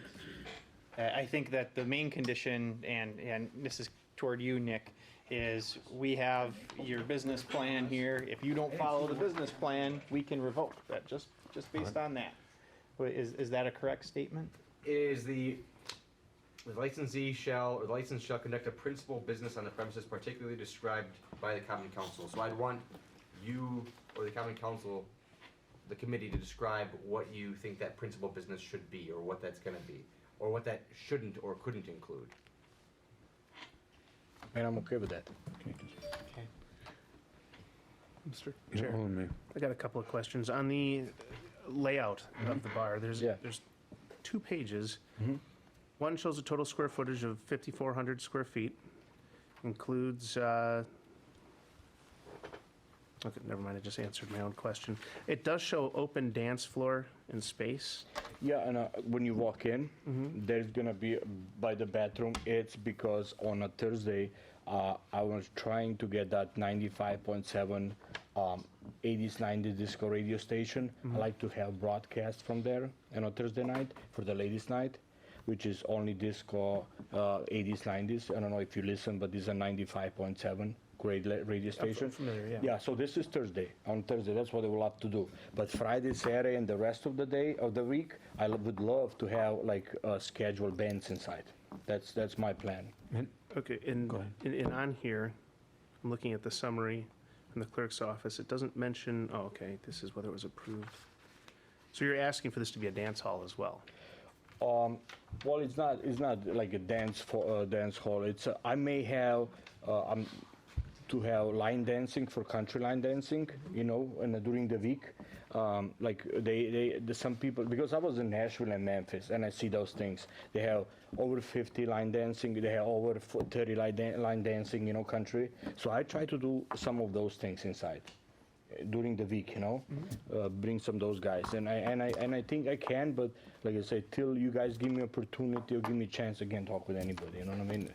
I can't promise anybody anything, so if you guys give me opportunity, that's what my plan is, to get country line dancing inside and then I'm gonna have pool tables inside, also, stuff like that for Sundays. But most of what I focus is on a local bands, rock, country. Now, one of the things that I believe, Nick, on the list, because I remember when we approved this, one of the ideas in there was cameras, a camera system. That's okay, yeah. Do you have a camera system? Not yet, but is it part of your plan? It is, because I'm planning to get all the buildings, so I'm gonna move upstairs. Mm-hmm. And upstairs I've got 3 bedroom and living room, I hope kitchen. you're not recording that. No, but I'm gonna. The thing is that I'm gonna have for myself upstairs. You know what I mean? So I don't want have people upstairs. They complain about the loud music. You know what I mean? So I'm just gonna move upstairs. So now what I'm gonna do is I'm gonna put the cameras outside, both sidewalks, to be taped inside. And inside. Inside. And I like to have that reflected in the plan. and- This and- has been a trouble area, and the cameras have come in handy. Yeah, you know, In if recent memory. If you know the car dealership in a 70 and Lincoln Classic, Yes. they get just stolen some Cadillac, remember? So I live there, and the owner put inside. He put amazing camera system. They actually, when you go there, and if you're not employee, if you're not on a system, the alarm come out. So I like to do that. So whoever work there, it's okay to be in there after hours or whatever, but and they tape all the time, 24/7. Everything is on a tape. Okay. And Alderman Mind Maynard, if I keep real going? quickly on the subject of cameras, if we do have in writing here, presence of and location of security cameras, and it's what the gentleman is referring to, front So he lists bar the area, areas. it's in writing Good. here. Yeah. Oh, if it's gonna be a camera, a sidewalks, everything outside. Can I ask? Go ahead. Or make a statement? There was a place in my district, 3rd district, it's now Crawdaddy's. Before that, it I heard was, about that, yeah. Yesteryears, and can't recall what it was after that. But Brother John's Pub. Big Dogs, that was it. And I would get a complaint, no joke, every Saturday night. And every Saturday night, I'd go and sit with this gentleman on his porch, and we'd listen to the music emanating from the facility, and we'd call the cops. So I just want you to be aware, keep your doors shut, keep your windows shut. Don't let people loiter outside too long and get loud and rowdy, because there are neighbors nearby. The complaints will come in. You know what is a good thing about that bar? The place the bands are behind, inside. So the bar area is outside, and then the place the band's gonna play, it's behind, it's inside. So it's have to go through the bar, the noise out. Either way, I mean, yeah. this place had walls and it had doors and it had all that and where they played, but it emanated through. Oh, yeah, So just do your 100%. best, be Yeah. cognizant of your neighbors. Oh, yeah. Mr. Chair, on that point, and so we're talking about a few conditions that the committee would like to see. And so if we are, depending on how the committee votes, if we vote at all tonight, those should be expressly stated on the record about what those conditions would be. So compliance with the business plan, there's discussion about cameras, so you can, in our code, it's 9.0212 MB. I'm sorry, C would be the one that you're talking about, so including cameras that would be in compliance with that. There's certain activities you can or cannot restrict or restrict. Staffing minimums, there was discussion about how many security staff would be on board, maintaining layouts. And so these are the things that, if you're gonna be making a motion, if there's a motion that would be included with that motion, if it is to approve. And those would be, correct me if I'm wrong, Steve, those would be reflected on the actual license that is issued. Correct, okay. Yeah, so to that point and a couple others, so are we saying that this camera system would need to be installed before he can open? It's a condition of the license, correct? If he opens without that, it would be in So, violation of that. I understand the cameras aren't there now, right? 100%, yeah, they're not there. They're not there now, so you would not be able to open until this camera system, I'm okay with that. as you described it, inside and out would be in. I'm looking at your application. Your only two occupations you list are Uber and Lyft. I assume you're an Uber and Lyft driver. That's what I do, Uber Black, yeah. Yeah, I know we had discussed in the past, you said you had owned a bar in. Well, in Green Bay, yeah, and then I was bouncer for 20 years, back bar, stuff like that. So I was in. But the bar in Green Bay never opened? The thing is the owner that owned the building didn't want to fix the floor. Okay, I He have a understand. key- yeah. Okay, so No, you- never opened, yeah. So you never really actually have run a bar before? Yeah. I'm just going to Oh, your yeah, yeah, experience. yeah. So, Yeah. so your related experience is bouncer and back bar. That's correct, 20 years. Just, Yeah. I'm just trying to see where we're at. And I'm going through your application, and you got 80% alcohol sales, 10% food sales, and 10% entertainment sales, which I assume is either gonna be cover charges or vending or video game Yes, commissions, stuff like that, yeah. whatever. Okay. I get Pool that. tables and stuff. And then you said you're not gonna run a nightclub. No. But and then this is partially semantics, but you did check the nightclub box on the application. You checked banquet hall, lounge, tavern, and nightclub. Okay, so, and I guess really, what's the difference between a tavern and a nightclub or a lounge? I mean, I don't know what that means, And that's what I was- dancing and music. I guess, yeah. I was confused too, but like I say, No, there was, okay. And then on the type of music you're gonna play rock and country, and you put down pop. And I guess to me, pop is popular music. I mean, you're telling us right now that Yeah. you're gonna be drawing an older crowd. 100%. Well, you're telling us that, and you say you're not gonna play hip-hop, No, never. okay? But, I'm not gonna even have a jukebox. No jukebox.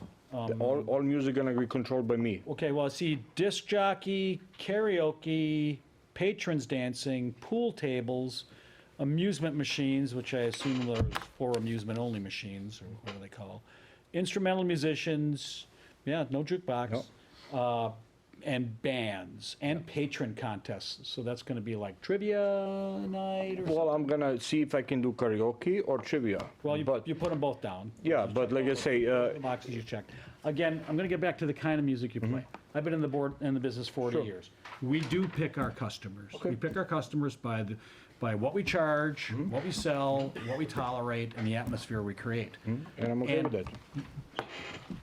I don't see how we're gonna objectively put down, I think when we put down pop music, and we're not gonna send the police in or the city attorney in to make a determination on, is that country? Or is that country rock? Or is that rock? Or is that rock hip hop? No, Where, when I put pop, I was thinking about 80s, 90s, disco.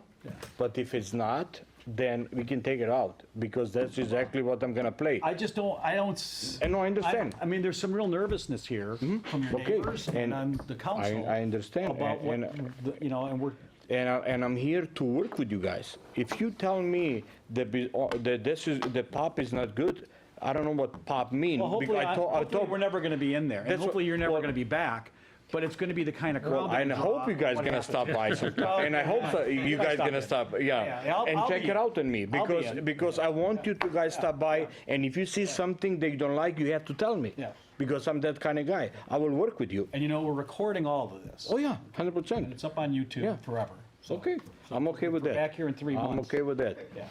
I don't want to do anything that is not, the city doesn't like, even building. I'm gonna talk with him and the person upstairs, how to do those windows upstairs, because this is another thing that I hate that. And this was another question I had, was site and landscape. I understand there's really no landscape here, but I think there was discussion about a building refresh, some new windows or something like that. Yeah.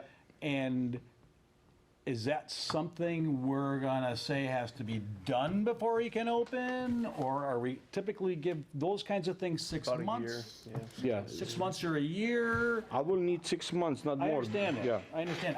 Honestly, I think the camera's important, and they're not $10,000. 100%. I will put that for myself, for my safety.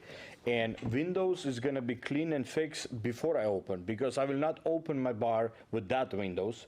Color is gonna go on. It's gonna be dark white, closer to match with the siding, because I want building to look nice. And this all has to go to Plan Commission? It was at Plan Commission. Was that Plan Commission? Last year, and there were That's- some conditions of approval, which were primarily exterior maintenance. Okay. Some new doors. new windows, you know, sort of brightening things up, repainting. Okay, and then, and while I'm on it, when are you gonna move in upstairs? Right away? As soon I open, because those guys upstairs are month to month. Okay. So Mario's gonna let them know when we start open, they're gonna move out. And I'll then be I'm- honest with you, I like that too, because that's the situation that I have. 100%. I think when the owner's on the premises and the staff knows the boss is I'm upstairs. gonna be upstairs, Yes. I'm gonna have cameras, and everything is gonna be under control. Okay, Steve, that's all those things that the planning commission saw, did they see that with that dance club? Or is this, The former applicant was a dance hall. right, and that's where they said they're gonna do all those things, and, Those were the conditions of approval that Plan Commission placed upon that prior applicant, where exterior property maintenance items, repainting, freshening up the exterior, some new windows, just ensuring that the refuse enclosure was, you know, where is it gonna be located? It's, you know, it's off the alley, Right. behind the building, just some basics. so you're saying he has to abide by those? And if he does something different, he's gotta go back through the planning commission? Right, I mean, if he wants to come back in and redo the facade, he would come back to the Plan Commission. Have you seen that, those rules that they set up? Yeah, but we talked about that yellow color that we Yeah. had to go. That yellow color nobody liked. Right. So Right. I was thinking So- to paint this on a dark, like a But closer to the center. Yeah, you're familiar with what the planning commission, okay, that's what the other question I had was, and I bring this up every time someone goes in there, is that I remember years ago, they only allowed up to 100 people, 99 people, all could be there because of fire code.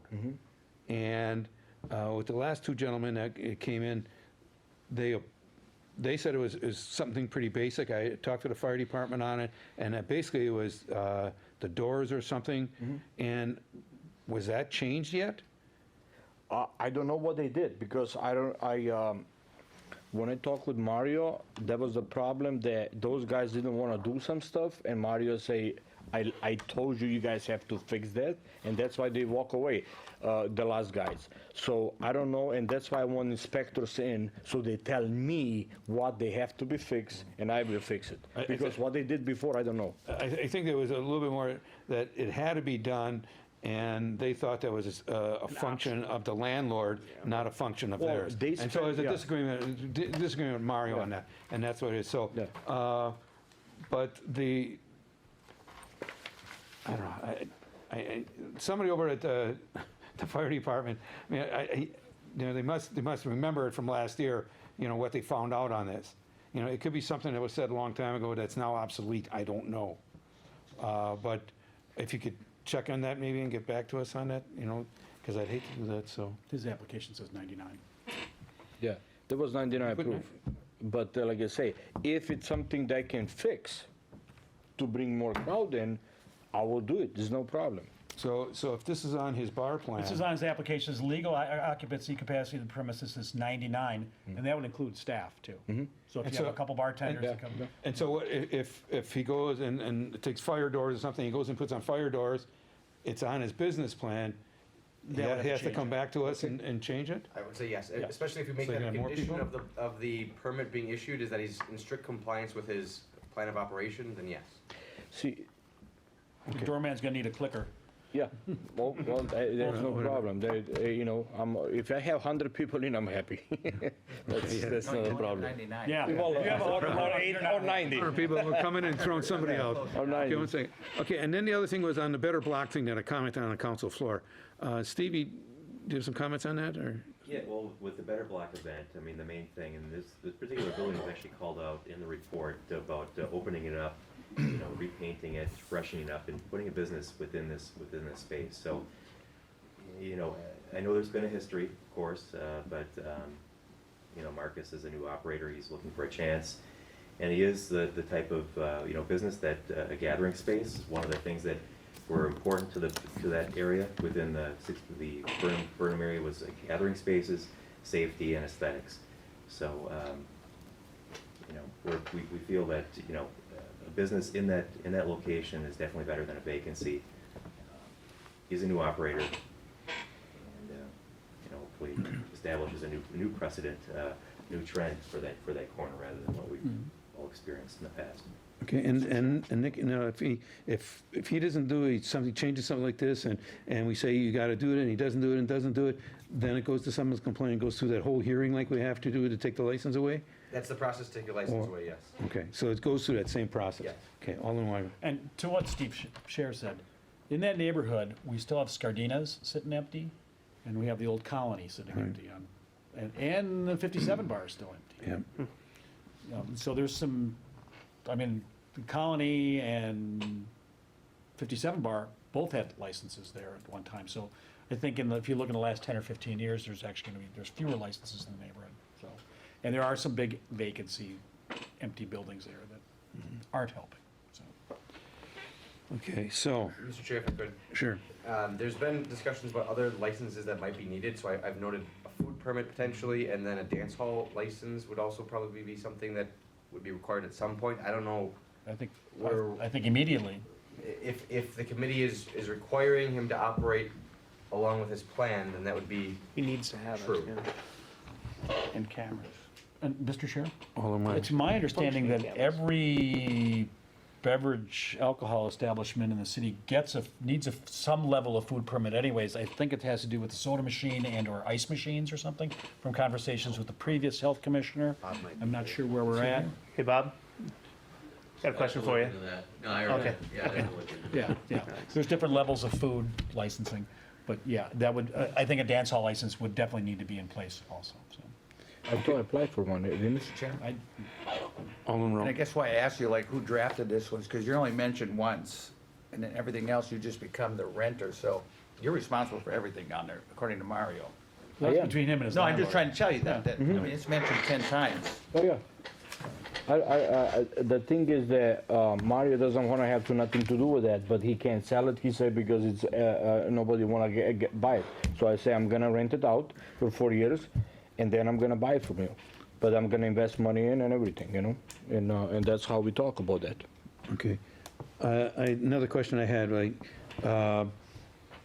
let's say, hopefully hopefully it doesn't happen or anything, but 6 months, it's just not working out, and he's gonna be shutting it down. Now, the license is to him, so Mario or anybody else can't take the license. Correct. Can he sell, or because he's got a lease, sublease it to somebody else, and they come to us for to transfer the license to them? They could come to you for a license, but you'd have the same discretion over any license that you have right now. Is it be the same license, or that license would just end, and we'd have to get a new license? When somebody applied for that license, the existing license at the time, they wouldn't just get it. This committee would have discretion to say whatever conditions go on it, whatever requirements there might be, it would be like starting anew. There wouldn't be anything that you're required or tied to. Mr. Chair. Oh, no. So the subsequent owner would then be coming before us to Correct. go over quota. Yes, I believe so, Okay. yes. No, No, No, not over quota, no. because he's Be a already. transfer. It'd be It'd be new existing. New existing, but it would be the licensing process all over again. Like a new license, right? but not over quota. No public hearing or anything. No, because it's a swap. Okay, does, So we would, just for clarification, we're granted, if this one's granted, it'd be granted over quota. By 3. This will be our third over quota license, And the 2 others Over were. self-imposed quota. or self-imposed quota. 2 others were Lapham, The Lapham and the Funeral Reunion. Home, and the Reunion. okay. Does the committee feel comfortable on voting on this tonight? Do they feel that we have, that the business plan is adequate, that we can, basically base the license on that plan? Or do we want to hold it for a couple of weeks and figure out, make sure we have everything in there? I'm Mr. Chair. Pardon me? You wanna vote? You're- Mr. Chair? Alderman Weigel? I want it understood that he doesn't open until the cameras are in and operating. And is that something then that the building inspector is gonna go? Is it gonna be on his occupancy permit, and he's gonna go in and it's gonna be a checkbox? Oh, let me see the cameras working? Who- Is that, because this is new to us, I It's gonna be a think. condition of his license, and so Who's gonna check building it? side would, the police department, my take would be. No, I see a negative nod from the chief.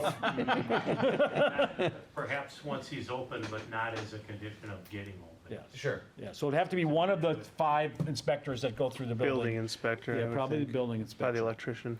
And, Yeah, if they're in there anyways, they can check to see if it's in there. and working cameras.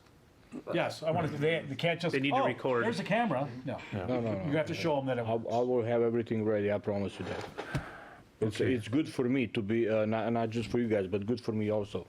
Okay. Is there anything else, anyone? Correct me if I'm wrong though, briefly. So if the committee votes to approve it, we're approving a license, and there could be conditions that you put on there. And so I guess when I was answering the question about who would find out, is that if the license is issued and the place starts to operate, and the police are gonna go check that out then, and they're gonna be aware at that, no, only if they start to operate, not prior to that point. Prior to that point, it might be building inspection, but my understanding is we're gonna catch, there will be a problem when he starts to operate if if these conditions aren't being met. Correct. It's not really a problem prior to that point. He can get up and working if he's not. Well, but it would be part of the occupancy permit. That's what I'd like to see these conditions tied to his occupancy. He can't start operating unless he has an occupancy permit, and if the license are on Necessary requirements? an occupancy permit, yeah. The city attorney's saying no. Okay. Please. So the conditions, the conditions are specifically against the license. And so whether he has the cameras installed prior to opening or after opening, it doesn't really ultimately matter. If he opens day one and the police go in and take a look at what's going on and don't see cameras, the council could revoke the license for that purpose, that reason alone, immediately. Okay. But it could be, but the problem, I guess, is if he doesn't install the cameras during the construction phase, at what point in time are you going to say you should have the cameras in? Because there's obviously going to be a delay between tonight and installing the cameras. So the deadline I would prefer would be upon opening. That's the condition for That's what we're saying. exercising and using the license. So there's nothing further the community needs to do other than just impose a camera system to the extent that the ordinance allows, must be installed to view the licensed premises. Okay. And that is a sufficient restriction. Installed and operational. And record for 7 days? That's what Recorded during open hours. you can just have it comply with the statute, or our ordinance. So how long I have to have that saved? Yeah, that's the question. Is it 7 days? 7 days. It says here 7 days. Retain a copy of that video for at least 7 days. There's resolution requirements. Provide copies within 48 hours to any requesting law enforcement officer. Okay. Mr. Chair, Alderman Weaver. what's your projected timeline on this? I was hoping to open by 26 March when the Brewers open the game, but this depends because tomorrow I'm gonna go upstairs, if you guys allowed me to open upstairs and apply for the those inspectors to come in, and depends how much work I have to do inside, because I had no idea what they're gonna found. So, not in your business plan. Are you gonna run shuttles to the Brewer games? Not sure yet. Didn't I don't. Everybody else do. I'm not fan because if somebody get hurt, I don't want to be responsible. I don't see that in your business plan. No, because I And didn't. also, I'm not. It's I not. don't see parking. I mean, that's the one thing we haven't talked about. Yeah. And if you run a shuttle bus Yeah. with 20 patrons and their cars are parked by Yeah, you, yeah. and they're not even in your door. No, I didn't apply for that because I'm not sure about We that don't yet. regulate shuttles here. I don't know that I don't think we were talking about that, but I don't see it in your business plan, so. I understand, and Browns have the same thing. He have shuttle, but there's no parking. So there's lots of bars that doesn't have Yeah, parking. no, there are. But I'm not fan of that because the thing is, you go there, you pick up people, they get hurt, they go after you. I'm not a fan of the shuttle. I just, because you mentioned Brewers, yeah. and I don't really see you described as a sports bar. You say you're gonna open 11 a.m. Yeah. Well, I'm gonna have game on, but I'm not gonna be a sports bar. You know what I mean? Mr. Chair, if we don't want to have, sorry. Go ahead. If we don't want to have shuttles, that is under sub F on the new code, you could say licensee may not promote or conduct certain activities. You could say no shuttle or no shuttle service. These are all conditions that you can put on the license. Does at the anybody time else that we care? Administer it. I mean, Really, Just Mr. Chair, to be honest with you, the bar nearest to me, that runs a shuttle, You probably walk to. Yes, yeah. people in the neighborhood walk to it. Walk to and take the shuttle. Yeah. Okay, So It's a neighborhood service in some way. Okay, so, but, okay, he has to abide by what the planning commission said before he opens? Well, I don't know if you can have him, I mean, painting in February or Yeah, March may okay. not be the best advice, but. Right. Okay, so you're saying that there's a timeline to do that. Like he was saying, he wants to go upstairs with the windows and stuff. He wouldn't have to do that before he opens. I mean, unless council wants that to happen, but, I mean, it's something that the plan commission typically gives a little bit more time to comply with some of those things, but. Okay, Nick? But this is all conditions on his license, and so if we're putting a condition on his license, that'd be something that would be, I guess you could, and Kale, correct me if I'm wrong, if they wanna put a timeline on there at this point, I suppose you could do that, but these are licensing conditions, and so if you're approving his license, this would be a condition on his license that he has to be in compliance with, if you make that a condition with the, plan commission, or security cameras, or certain activities to do or not do. Mr. Chair, Oh, Nick. I think Safety and Development addressed that already in March with the operation, or the plan that went through Plan Commission. It already addresses a timeline that work has to be done. So I don't think we have to add to it. I do think things like the operational, Yes. inside's operational type of stuff. I agree with you 100%. That's the stuff I think that we should worry about. Safety and Development already took care of your exterior of the building. It's gotta be done within a year, I think, of opening. I will do before winter. So we 100%. won't have that on the, March 5. on the conditions then? He could apply. Or we will? It's up to the committee. No, I don't think I mean, Well, I don't want to say June 1, July 1, you know, but we could. Okay, but, okay, the planning commission, if, let's say a year from now and it's still not done, he's up and operating, still not done, what does the planning commission do? Well, Safety and Development Committee can bring them in and do a summons and complaint that way too. That never happened. Is that, okay, But it that's, can. that's a process that's done. We did it. Okay, We did it before. so, because I think, like Steve says, I think it's gonna be tough to get all that planning commission stuff done before his opening date, so. yeah, well, that's for sure, but I can promise you that before next winter, this building is gonna be like brand new. Before next winter. Okay. Does anybody else have anything? Mr. Chair, just to clarify too, the licensee should be aware he needs to at least pull a permit and be actively working by March 5th, or this special use permit does expire. Actively working on the exterior improvements. The permit pulled. Either has to be occupying and running that day, which is, it sounds like it's a couple weeks ahead of when he plans on opening. So by that date, he needs to have pulled permits and be actively working on completing those permits. So what special use permits expire after 1 year if it's Right, not and what used? are the You understand what it? the permits Yeah, I to You understand what he's saying? Yeah. or the windows? That's the tricky part about this provision of the special use permit, is that if a building doesn't need a permit for whatever work's happening, then he has to get up and running and operating in order to prevent it from expiring. The alternative is there is Pull an your option. permits. There is an option for him to ask what? for an extension. Yeah. To that 12-month restriction, so he could ask for that as well. Because that wasn't even an application he made, that was the previous. Before, yeah. Correct. But he's subject to it. Right. Well, so you understand, it's up to you to get permits. I don't know what you don't need a permit to paint your building or anything like that, but then, But I mean, if there were some larger facade, expanding windows or adding doors, that would all require a permit. And you can pull a okay. permit. So either sit pull a on it for permit little bit. or Pull a permit just for painting though. send a letter requesting for an extension. Okay? Any other questions? Okay, do I have a motion on this? I move for approval, well, both subject to necessary requirements and with the additional requirement of strict adherence to the plan as we have in our packet, the plan of operation. And in addition to that, it's already in the plan, but that security cameras are in operation prior to opening. With the security, the motion, would that be in compliance with 9.0212MC? Yes. Second, second. Yeah. Okay, Alderman May seconds. You're right. Okay, do we have any further discussion on this? Now, this is voting to approve the license over quota. I mean, he's getting the license, but we are going over quota. Okay, any further discussion? All in favor? Aye. Anybody opposed? No. Okay. Motion carries, it goes to the full council, and that will go on tonight. Okay? That's it. So, so then what is my next step then? You don't want to wait, if you have time, wait for the rest of the meeting tonight. Because the other 5 members of the council will be voting on it with Okay. us all together later this year. Okay, so probably another half hour or something? No promises. Okay. Okay. I just want to make sure because tomorrow I want to do next step and get those inspectors in on the building if you guys approve. It'll be worth your while to stick around. Okay, cool, thank you. Okay, I'm gonna hold on number 47, we're gonna go to 49. This is just basically a new agent. No, Move new approval. existing. Okay, was that Haas? Yeah. Second. Is there any further discussion? All in favor? Aye. Anyone opposed? Motion carries.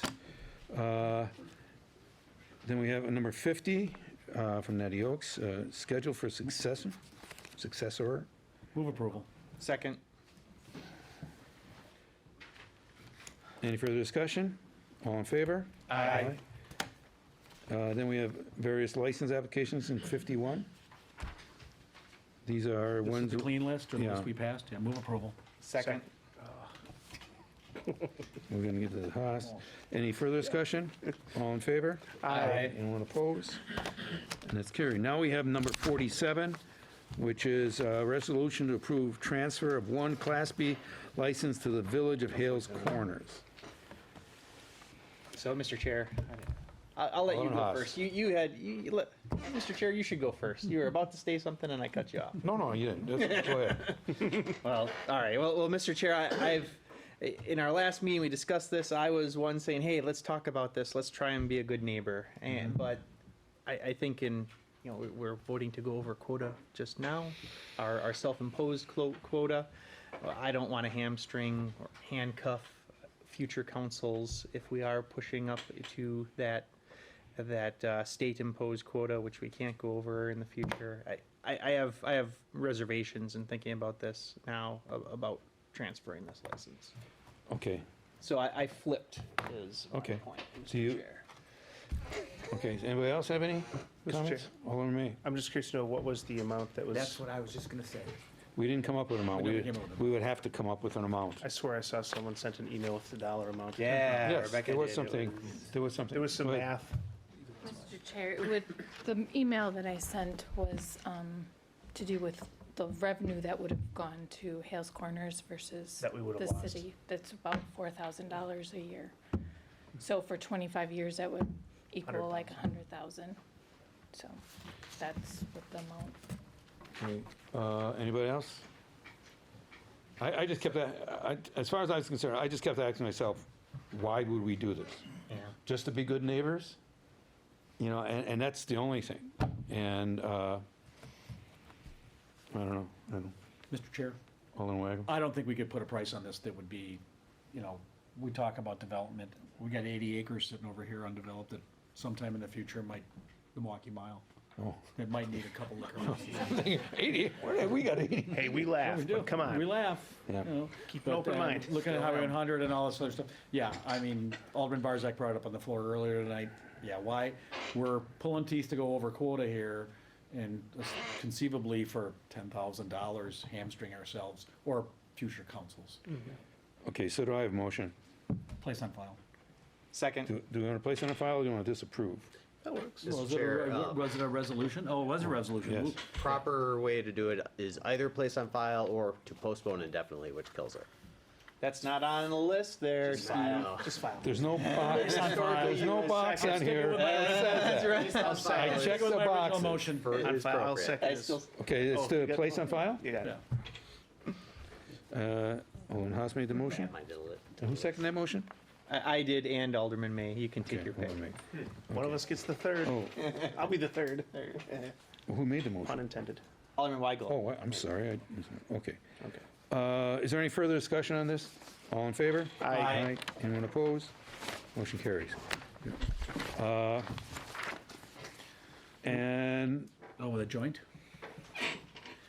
no, nobody else here, so, Move we adjourn. Second. all in favor? Aye. Anyone opposed? Motion carries. All right. Thank you. Yeah. Administration and Finance Committee will come to order, starting with item 26, which is our joint referral, resolution, the bid for Illingworth Kilgust Mechanical to put an air-cooled chiller in the Move police approval. department. Motion from Alderman Weigel. Is there a second? Second. Second from Alderman Rote. Any discussion? Mr. Chair, Alderman Weigel. this budget transfer, where's the money coming from? We just found out today that we're only being reimbursed from the insurance company about $30,000, so we need to still work out the additional, what, 71? Yeah, 71? 71,700 short, we are. So we're not sure where that is coming from at this point. So, Mr. Chair, we just. Hold on a Well, the minute. police department does have to be chill. yes. The work's been done, or have we not Oh, that's done right, it I'm yet? sorry. Done yet. Okay, thank you. Been doing it for so long. I apologize. Yes, Alderman Chapletsky. No, it was Oh, Alderman May. Alderman May. So that was over gonna be my my question, is where that money was coming from. The 71,700, or actually the piece of equipment, how critical is that piece of equipment? I think fairly critical. It keeps them air, the air Oh, is moving it- in there. It's air conditioning in Yeah. the So, building. It's cold out? I'm kidding. Yeah. I'm kidding. I'm kidding. so And the windows don't open. we're still trying to close out 2019, so we're not sure about the carryovers, probably in the But it next has to be couple- done, yeah, no matter what. It needs to be done. And how much do we have in contingency? Still at 3 million? Fund balance? Contingent? Or Yeah. fund balance? Mm-hmm. Okay. So that'll likely come from that. There, Alderman May just found it. We don't, We don't want to do that if we don't try have not to. to do that. I understand. Yeah. Yeah, I'm being a little too Carryover. flippant. Carryover. I like your thinking. So we're gonna vote on something that we don't have any money for. We do have critical. money for, we just don't know which I thought we account we're spent gonna the take it for. anticipated carryovers in the That's what budget. we're trying to figure out right now with closing out the books from Yeah, it's only 2019. February 5th. you know, or 6th. People are still getting in bills that are being submitted. So, but, It was on the list of the carryover, wasn't it?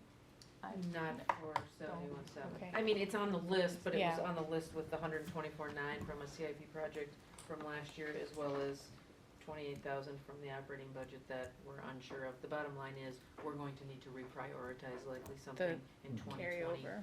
to take that out and put this in. okay, We would add money. well, obviously, we can't go ahead with it until we have the money. So. Obviously, but- it has to be done before it gets hot out. Right, but I'm saying we can vote on it, but we're not gonna move ahead with it until we have the money, obviously. Am I incorrect in presuming that? We wouldn't pay for it until we've We would do it and not pay for it? Wait, usually you That's pay not at what I was completion of the saying. project. Homework Yeah. notice? What I was saying is, Wait. once we would install it, then we would figure out which fund we would transfer it from. So it's not that we don't have the money, we just don't know where the money is coming from. Alderman's travel budget. Oh, wait a minute. Okay, okay, I understand what you're saying, but if you understand, people sitting at home listening to that, they're saying, what? They don't have the money, but they're gonna find it somewhere, but they don't know if they're gonna find it, so, We do have the money, we just didn't budget the appropriate amount because we didn't know it would cost this much. So now, as Peggy said, we have to reprioritize things. so basically, something else doesn't get paid for, We don't purchase something else or do something else, yes, that we had budgeted for. correct. Okay. Mr. Chair, one last question. Alderman May. This was their bid. Were there other bids received? Was this the lowest bidder? This was the only bidder. There was another bidder. But there was an RFP sent out. Yeah, oh yeah, it went to public bids. But there was another bid. He submitted it by email, which was disallowed. And his bid was 100,000 more, so. It didn't matter anyway. Okay. So this was the Lowest only bid. actual bid, but it was low bid anyways. And they're a known entity here in the community. Move approval. Wasn't Bill and Ted. Yep, we already got a motion and a There's a second. motion and a second. You seconded And it. any further No, discussion? you didn't. See, Mr. Alderman Chapletsky, he's good at being chair. You see that there? Any further discussion? All in favor, say aye. Aye. Any opposed? Ayes have it. And item 27, resolution authorizing the City of West Allis to enter a 2-year contract with HealthJoy. Mr. Chair. Ms. Grill. Under the now therefore be it resolved clause, it says to provide voluntary benefit of vision insurance. It should say to provide the HealthJoy app for represented employees beginning March 1st. Period. The HealthJoy benefit app. For benefit eligible employees beginning March 1st, period. Okay. Mr. Chair? Yes. Remind everyone what HealthJoy is? Okay, this is something that was approved as part of the benefit program. They are asking for a 2-year contract. Basically, it's the app that people can look up where they can get services, health services, prescriptions, they can get their telemed. It's a concierge that helps people identify the lowest and most cost-effective insurance available to them. Is this also where they can make appointments and stuff? Correct. Over this, or they can even talk to a doctor? Correct. And everything? Oh, yeah. This is the telemed. This is the telemed? Correct, Okay, that's what yeah, it's so called. it's to drive Right. lower costs. Right. Here's a look at the app. So the download it interface. now. Well, I've already put it on my phone. Yeah. Download it now, because when you need it at 1 AM, you're not gonna wanna screw around waiting to download. Like the Iowa caucus. We knew somebody'd get that in there. It's merely Okay, coming. great. No, it sounded like a great thing, and I heard only good things about it. I just want to clarify it, so. It's just coming back to you because they want it for 2 years, and Right. that's not what we had originally asked you, so. Okay. Can I have a motion, please? A motion to approve as amended. Yes. A motion and a second. Any discussion? All in favor, say aye. Aye. Opposed? Ayes have it. And then moving on, item 28, resolution amending the City of West Dallas policies and procedures, number 102.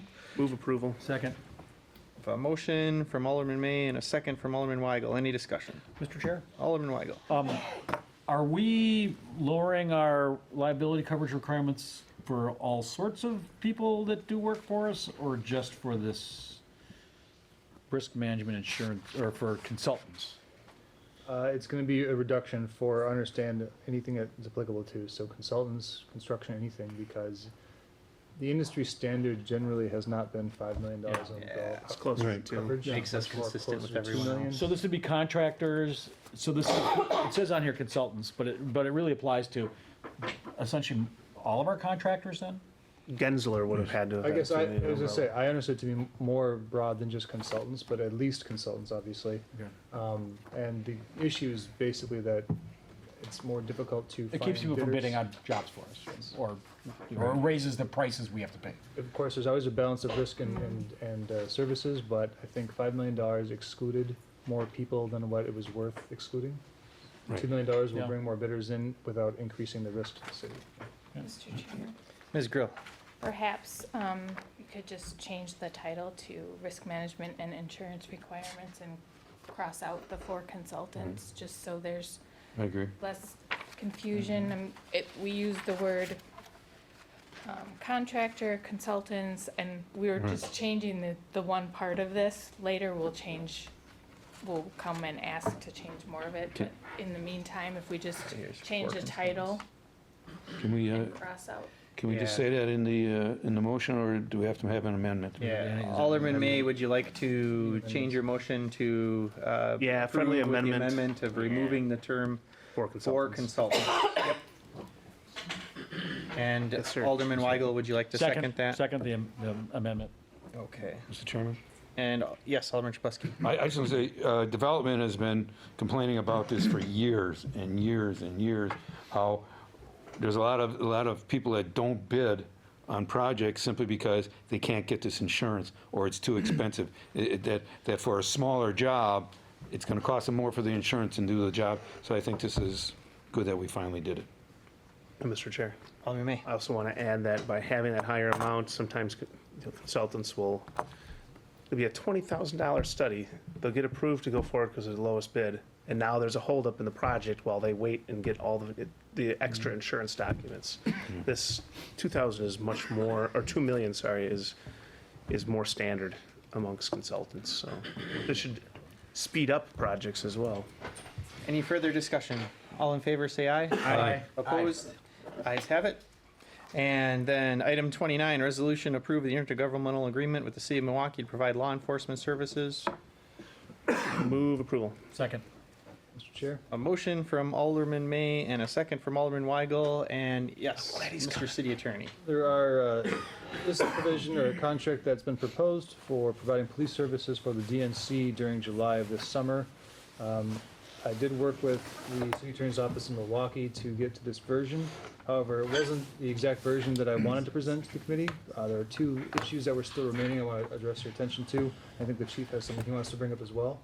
The first one is, and I think the most significant one, is that the city has agreed to indemnify West Allis, but only up to the limits of the insurance coverage that they obtained for this event. So the city of Milwaukee will indemnify City of West Allis. Correct. Yeah. It's a good thing that they're indemnifying us, and they should do that, and that's what state law would expect. However, in this contract, they have imposed a limit on that indemnification to the maximum of whatever the insurance coverage they can get is, and I do not have that maximum liability number yet. I tried to actually just remove the cap and just said, indemnify us without a limit. And they said that was a non-starter, that was not gonna work. And so I said, fine, I'll present it to the committee, but I'm gonna alert them to this possible risk. The only information I've got so far is a informal idea that it'll be a per incident insurance of $5 to $10 million. I don't know how many incidents that will cover. I don't know if there is a maximum cap. So the What details, constitutes an incident? Yeah. 1968, the details, Chicago? the details of the Seriously. insurance policy would be very important. Obviously, I don't think I need to state it, but it's a type of situation in which there's a lot of political contention around this right now. And so the possibility of a larger scale incident is probably higher than it may have been in the past. So I don't want to sound like an alarmist, but it's something that I feel like as an attorney, I need to at least make that aware that there's a possibility of something like that, given the situation. And so my advice would be to remove the cap. I think that would be a fair way of balancing it out, and that the insurance coverage would cover what it can, and then our extension or the city's extension of faith would be the creditworthiness of Milwaukee. That we'd expect you to indemnify us out of your own pockets. But I think that would be a way of finding the middle ground, is we're not requiring such a massive insurance coverage that we can guarantee payment for everything, but instead we'll rely upon Milwaukee to pay any judgment up and above and over whatever the insurance would cover. I think that's a fair way of settling it, but capping indemnification when we're going out of our way to send officers to assist, I don't think is a good way of resolving that issue. So, Mr. Chair, Yes, Alderman May. how would we put that in? This is a resolution for us to agree to the agreement. Correct.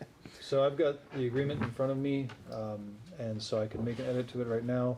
Basically, section 12.1 of the agreement is what limits indemnification. If I'm thinking of it correctly, I think I just struck the whole paragraph. We would add to the resolution that would be struck. Yeah, so you'd amend the resolution to strike section 12.1 in order to eliminate the portions of 12.1 that limit indemnification. Okay. Alderman Chapletsky. Is there a timetable on this? Because why, Yeah. oh, there is, so, because I'm saying, why should we vote on it at all until you come up with an agreement on it that you're happy with? So the reason I brought it forward now was because the city of Milwaukee wanted it approved by March 1st, which gives us one more council meeting in between. Right. So I wanted to Okay. get it before you to see what your thoughts are, and then I can go back and negotiate and hopefully have something to you Sent them a message. by the 19th, and then it could be approved that day, well ahead of time of the deadline. Could always do a motion to reconsider if we have to change it back. Alderman Weigel. And my question is, as always, I assume Milwaukee's contracting with TOSA and the North Shore and all that. Are they having the same conversation, do you know, or? I haven't contacted other cities specifically, but I did speak with Civic, who's been working with like Greenfield, Greendale, a few other Civic cities that had similar concerns. In fact, I shared my version with their attorney for Civic, Gunta's law firm, and so they're aware of the issues. He said that I talked to him as well, and they said they're having similar issues with Section 12, the limited indemnification. Okay. And Chief Mitchell, you had some concerns? Yes, I'd like to talk about compensation. The MOU that is in front of you talks about compensation starting when you check in at the DNC checkpoint. And obviously, West Allis officers would very likely come to our building first, check in. They would consider themselves rightly so to be on duty. So they're pay status would start by us, and they would then drive to the check-in facility. Squads aren't going to be able to get into the DNC area, so they they definitely will have pickup spots. So if we got lucky, a pickup spot would be at State Fair Park. I don't know that. But if we got unlucky, it would be at College Avenue and the freeway. Or It would take us, or Waukesha, and it would take us Half hour. 30 minutes to get there. So you could lose an hour a day per member. So it's not a big amount. It would be 10 hours a day. But that would add up over the 5 or 6 day run of this. So that might be another, you either have to agree that we would potentially lose a small amount of City of West Allis money, or you have to instruct the city attorney to amend that provision of the contract as well. Yeah, Mr. Chair. Yeah, I really think the city of Milwaukee is the one that's in a negotiating disposition, if you will. They're not in the best spot. So I think what you're saying is, instead of having it at the DNC checkpoint, maybe say half an hour before that they check in, or half an I hour would after? just say when they check in at the West Allis Police Department. So it looks like we need to hold this and let our folks work on this for 2 weeks and get back to us. Says he more. There are two ways to do it. One way would be to amend it tonight with those provisions. The other way would be direct me to negotiate to try to meet those two terms and bring it back on the 19th, and whatever I'm able to get, then you can decide on that night as well. Yeah, I like the second one, but Alderman May, go ahead. But does it put you in a better negotiating position if we say, we've got it approved to say this, so do this, or I can't You guarantee tried. you it's gonna get approved? We were hard. And if you work something else different, we could always do a motion to reconsider and change it in 2 weeks. I mean, It doesn't. what puts you in a better position? To be very frank, the person I'm negotiating with is one of my former colleagues, so if I just flat out tell her, this is what the council is gonna approve or nothing else, she'll take that as it is, and there's no need to finagle things at this table. So you're comfortable waiting? Tell her how you own the council. Tell her how this messenger has a very direct message. It's fine. We only need 6 We can votes. hold it then. Yeah. But I like that.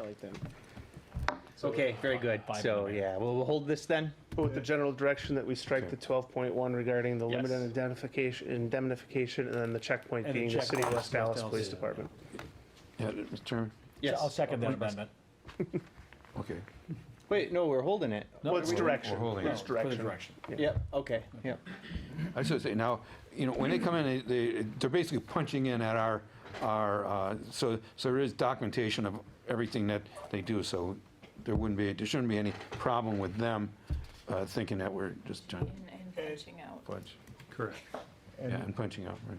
And my understanding is, given how it works, basically, it would be easier to actually account for the time this way than it would be to account for the time that it's currently written. And we have to give every officer a body worn camera. Every officer would need a radio. So if we came up with a concept of they report directly to the check-in point, they would do so without fresh battery for the radio and a fresh battery for the camera. So the reality is, they have to finish their shift at the police department, put their body worn camera in a charging station, so it's ready for the next day when they come in. Okay. And the same with their handheld radio that they carry on their hip. It sounds way better. Okay, very good. Anything else on item 29 before we move on? Okay, now, to make our meeting go longer, item 30, charter ordinance, number 24. We don't have to decide this tonight. Yeah. We still have some more in Public Works and some other things. I know, I just, my only question on this is, why are we doing it? I just need a reason. I mean, I understand, and I will talk to Alderman Barrs, that kind of, because, I'm not. asked for it to be brought back. I asked for it to be brought back. Oh, okay. I can give you some of the reasons. Okay. I don't know if you want to have them now or want to discuss No, later. Yeah. we've been here. long Save enough. money for future councils. Well, real quickly, you save money, you get better dispersion potentially of older people throughout the city. Smaller district. And you can have smaller districts, more. There's pros and cons on that too, compared to our current system. But That's almost like a special meeting. So, I don't know. Yeah. If we have one coming up, Committee of the whole.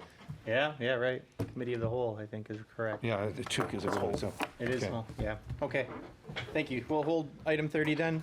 Can I have a motion to, on the city attorney claim report as printed in our agenda? So moved. My motion, Mr. Chair? Yep, please. Always wait till after I make the motion. I'm kidding. Technically, it should be that way, Technically, it should yes. be that way. So I only raise an issue in this one because there are a couple items on the report that I think the council would like to hear in closed session. Ooh. I hate to extend Then, longer, but if Then it's yes, thank you. So I'll read us into closed session. For agenda items 31 through 36, the committee may convene in closed session pursuant to the provisions of section 19.85 1G of the state statutes for the purpose of conferring with legal counsel for a governmental body who is rendering oral written advice concerning strategy to be adopted by the body in respect to litigation in which it is involved. The committee may reconvene in open session after the completion of the closed session to consider the balance of the agenda. I move we go into closed session. Second. And we have a motion and a second. Alderman Rote. Aye. And Alderman May. Aye. Alderman Trabusky. Alderman Weigel. Aye. And the chair votes aye. All right, we're in closed session.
Second. We have a motion and a second from Alderman May and Weigel. And is there any discussion? And then all in favor say aye. Aye. Opposed? No. All right, the ayes have it. And that is all for our agenda. Anything else to properly come before the committee? We adjourn. All in favor say aye. Oh, all in favor say aye. Aye. All right, we're adjourned. Thanks, everybody. You're welcome. They're waiting for us. I think You Public Works think? is waiting for us too. Sorry, I'm stealing for a while. No, no.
Call the Common Council back to order. I will ask the clerk to call the roll.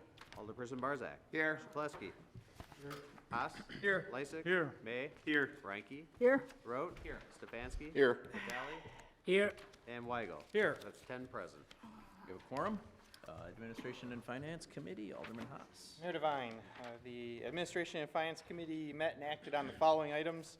Item 26 is a joint referral with Administration of Finance and Public Works, and that item was adopted. Item 27 was adopted as amended. Item 28 was adopted as amended. And items 31 and 32 were placed on file. 34, 35, and 36 were denied. And I move for approval of this portion of the Administration and Finance report. Second. There's a motion and a second by Alderman Vitale. Is there any discussion? No discussion. Mr. Clerk, please call the roll. Alderperson Barzak. Aye. Chapletsky. Aye. Haas. Aye. Lysick. Aye. May. Aye. Frankie. Aye. Rote. Aye. Stefanski. Aye. Vitale. Aye. And Weigel. Aye. That's 10 yeses. Motion carries. And item 33 was denied by a vote of 4-1, and I move for approval of item 33, which is a denial. Second. There's a motion with a second by Alderman May. Is there any discussion? No discussion. Mr. Clerk, please call the roll. Alderperson Barzak. Aye. Chapletsky. Aye. Haas. Aye. Lysick. Aye. May. Aye. Frankie. Aye. Rote. No. Stefanski. Aye. Vitale. Aye. And Weigel. Aye. It's 9 yeses and 1 no. Motion carries. That is all, Mayor Devine. Thank you. Next up, we'll do the Public Works Committee, Alderman Barzak. Mayor Devine. I would like to bring your attention to items number 37 through 45 on tonight's agenda.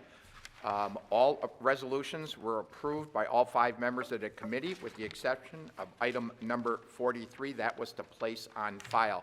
40 and 41 were communications to be placed on file. I move for adoption of the committee's report. Second.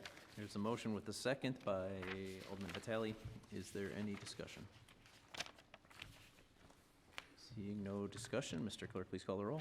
Alderperson Barzak. Aye. Chapletsky. Aye. Haas. Aye. Lysick. Aye. May. Aye. Frankie. Aye. Rote. Aye. Stefanski. Aye. Vitale. Aye. And Weigel. Aye. That's 10 yeses. Motion carries. Mayor Devine, that is all. Thank you. Thank you. Next up, Safety and Development Committee, Alderman Lysick. Mayor Devine, I refer you to item 46 on your agenda. It's a communication from the Village of West Milwaukee regarding a zoning ordinance proposal they have. Communication be placed on file, signed by or acted upon favorably by all 5 members of the committee. I move for adoption of the committee report. Second. There's a motion and a second by Alderperson Ranky. Is there any discussion? No discussion. Mr. Clerk, please call the roll. Alderperson Barzak. Aye. Chapletsky. Aye. Haas. Aye. Lysick. Aye. May. Aye. Frankie. Aye. Rote. Aye. Stefanski. Aye. Vitale. Aye. And Weigel. Aye. That's 10 yeses. Motion carries. That's all, Mayor. Thank you. License and Health Committee, Alderman Chapletsky.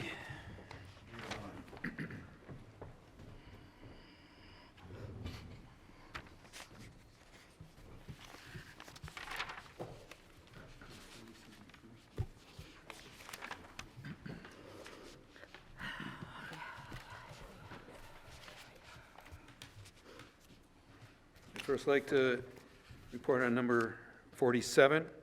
This was a resolution to sell one of our licenses to Hales Corners. It is voted to place on file by all 5 members. I'd like to move for the adoption of this portion of the committee's report. Second. There's a motion with a second by Alderman Road. Is there any discussion? Seeing none, Mr. Clerk, please call the roll. Alderperson Barzak. Aye. Chapletsky. Aye. Haas. Aye. Lysick. Aye. May. Aye. Frankie. Aye. Rote. Aye. Stefanski. Aye. Vitale. Aye. And Weigel. Aye. That's 10 yeses. Carries. Then we have item number 12 through 25, 47A, 49 through 51. These are various license, a summons complaint. They were voted for approval or placed on file by all 5 members. I'd like to move for the adoption of this portion of the committee's report. Second. There's a motion with a second by Alderperson Ranky. Is there any discussion? Seeing none, all in favor? Aye. Aye. Aye. Anyone opposed? Motion carries. And then we have item number 48.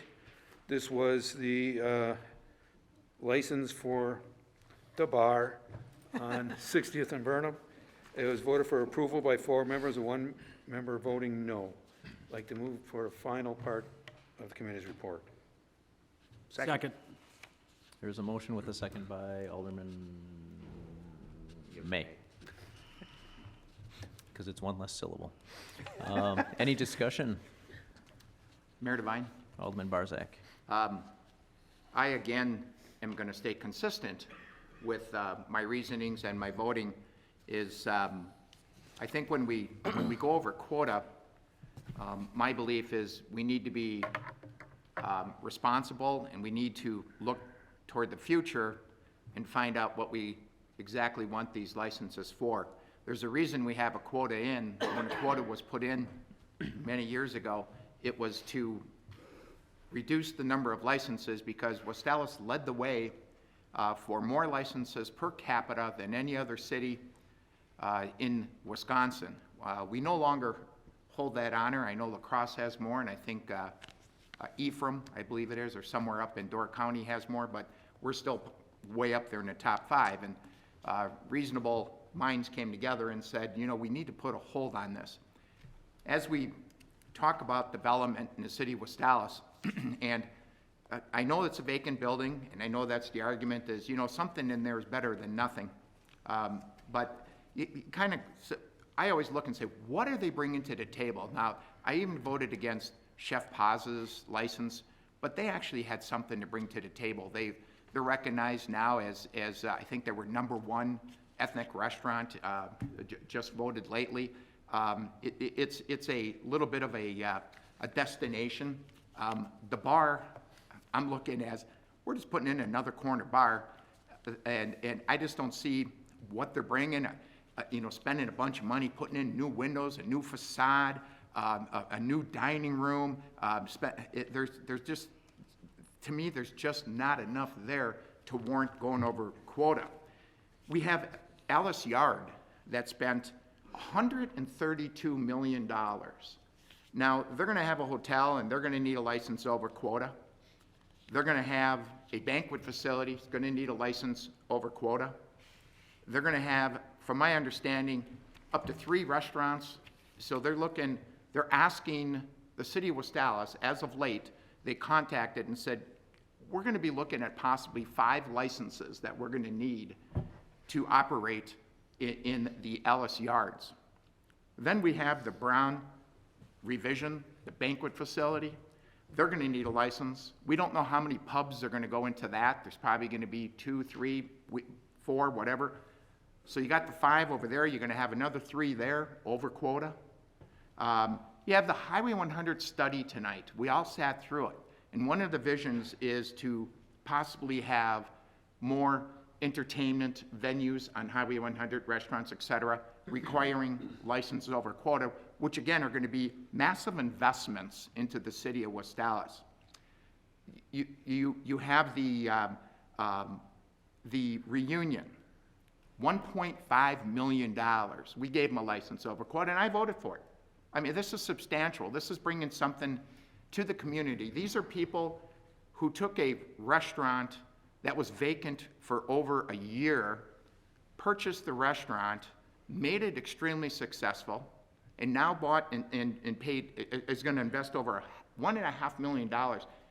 That warrants a license over quota. Then we have the Lapham, takes a funeral home that's been sitting vacant for 5, 6, 7 years, investing $1.5 million. That warrants a license over quota. Now we have a person coming in to lease a bar. And by God, we got to give them the license. And I warned some people on the committee, I said, you don't have the nerve to say no to anybody. You don't have the nerve. And I said, there's talk about getting rid of the quota entirely, which I think is going to blow the whole thing out of proportion. Back when License and Health, again, came up with the idea of putting in a self-proposed quota, there was a reason for it. There was a reason to reduce licenses. However, development came to us and they said, You know, we're having trouble developing. Not one license for development have I ever voted against. And I would vote again for licenses that are putting in $132 million, $1.5 million. And these are local people that are doing business in the city currently. Somebody comes in and is gonna lease a tavern, and I need a license. Yeah, we're gonna give it away. We're gonna give a license over quota. How do we say no to anybody else? How do you say no to anybody else that comes in front? Well, first of all, I don't think you have the nerve to. That's my first comment. I don't believe the committee has that nerve to say no. And that's what scares me the most, is that ability to say, you know, we need these licenses. We had the opportunity to get rid of a license tonight to another municipality. We said, no, we need these licenses. We need them for development. We need them for the Cobalt development. We need them for the Bron revision. We need them for the reunion. We need these things. To go and give a license just because somebody's coming in to lease a tavern, I cannot support that. Thank you. Thank you. Any Mr. other Mayor? discussion on item of Alderman Vitale? You know, the fact stands that I've been around for a while. So I remember we didn't really physically, it came down the questions of reducing the license, but the fact, the trend back in 1988, prior to that, when the Allis Chalmers closures, many bars were not profiting at all. And that's part of the reason that we went down. At that point, we had about 130 licenses. Now I believe it's 120, 124. But the fact stands that we didn't reduce it. The fact stands that the tavern's business back then, because of the structure of the city based on the business, many industries, they move out. And we lost a lot of those taverns because they were not doing business. That's part of the reason. That's part of the reason. I always said, if you don't give a license to a poor guy that he's investing 50,000 or 25, 50,000 or 75, so we still will have those licenses available for those big developments that we're talking about. It's not with this regard that we're not able to issue those licenses. But the fact stands, we didn't reduce those 173 licenses. I was here. We didn't reduce them. We just went because the trend of tavern business was a downturn in our community. That was part of the reason. So I have to attest that because I was here and I've been here. Thank you, Mayor. Thank you, Alderman Vitale. Mayor Devine? Alderman Barzak? Just clarification. The Allis Chalmers, those licenses that were over there, the tractor, the spot, a couple of those were relocated, and a couple of them, the city bought them out so we could do our first redevelopment and redevelop where the pick and save is and the senior housing is on the corner. That was one of our first aggressive moves that I can remember coming on in '88. So the facts are a little bit different than what he's pointing them to. That whole corner there was developed. In fact, I think the last one to stand was a tax guy, and he demanded a lot more money, and he was holding out. Finally, we got him to go, and we were able to redevelop that particular corner. That's the facts on the reason those places left. Thank you. Any other discussion? Mayor Devine. Alderman Shaplesky. If we go by what Alderman Barzak is saying tonight, what we're saying to the business community, if you're a small business, if you can't buy your building, if you have to rent, if you have to scrape every dime together you got to try to open up a business, don't come to West Allis. Don't even try to. Because we only want big business, we only want business that has a ton of money, that's all we want.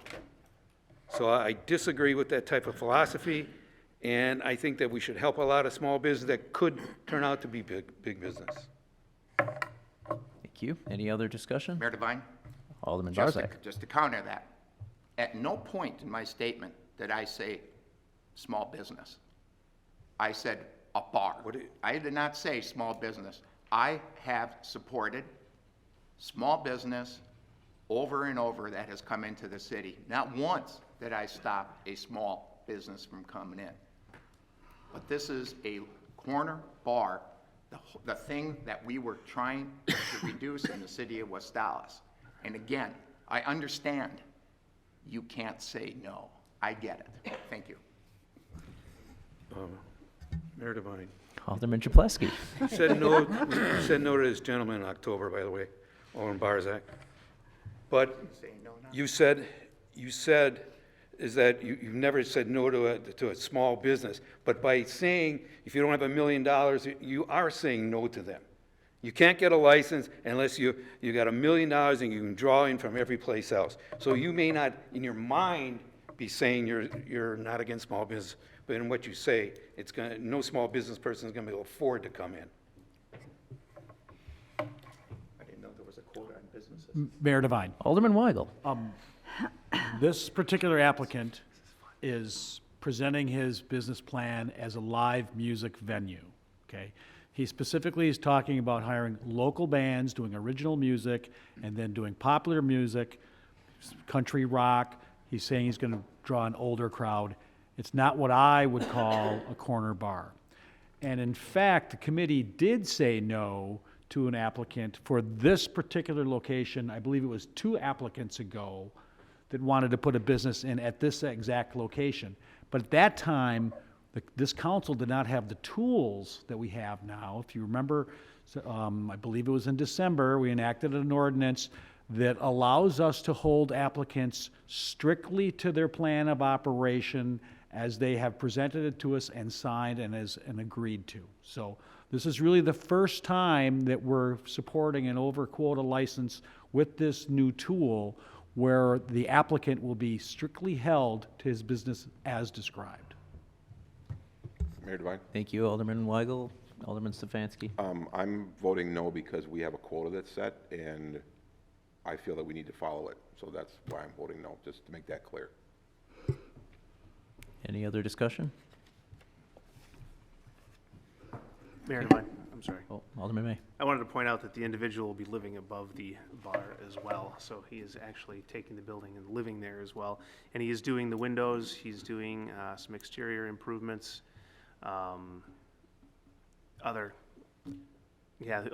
we've stipulated that they must have cameras on the outside and the inside.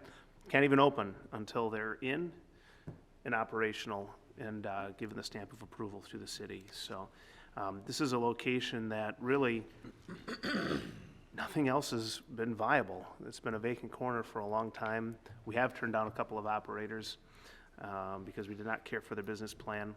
But I think this one's different in that we do have, like you said, Alderman Weigel, that control. And so I'm willing to give this small business a shot. And if he doesn't follow the license stipulations to a T, he's of the understanding, and as are we, that we can suspend or revoke the license, and he'll have to live with the consequences. So that's why I'll be voting in favor. Thank you. Any other discussion? Mr. Clerk, please call the roll. Alderperson Barzak. No. Chapletsky. Aye. Haas. Aye. Lysick. Aye. May. Aye. Frankie. No. Rote. No. Stefanski. No. Vitale. Aye. And Weigel. Aye. That's 6 yeses and 4 noes. Motion carries. Thank you. Next up, Advisory Committee. Mayor Devine.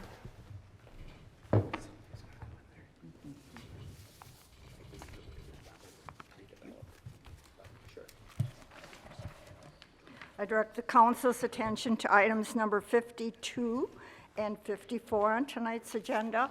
There's one ordinance and one appointment approved by the committee. I move for their approval, Mayor Devine. Second. There's a motion with a second by Alderman May. Is there any discussion? No discussion. Mr. Clerk, please call the roll. Alderperson Barzak. Aye. Chapletsky. Aye. Haas. Aye. Lysick. Aye. May. Aye. Frankie. Aye. Rote. Aye. Stefanski. Aye. Vitale. Aye. And Weigel. Aye. That's 10 yeses. Motion carries. That's all, Mayor. Thank you. Mayor Devine, Alderman Lysick. I move that we adjourn until our next meeting, Wednesday, February 19th at 7 p.m. Second. There's a motion with a second. All in favor? Aye. Anyone opposed? We are adjourned. Oh, thank you.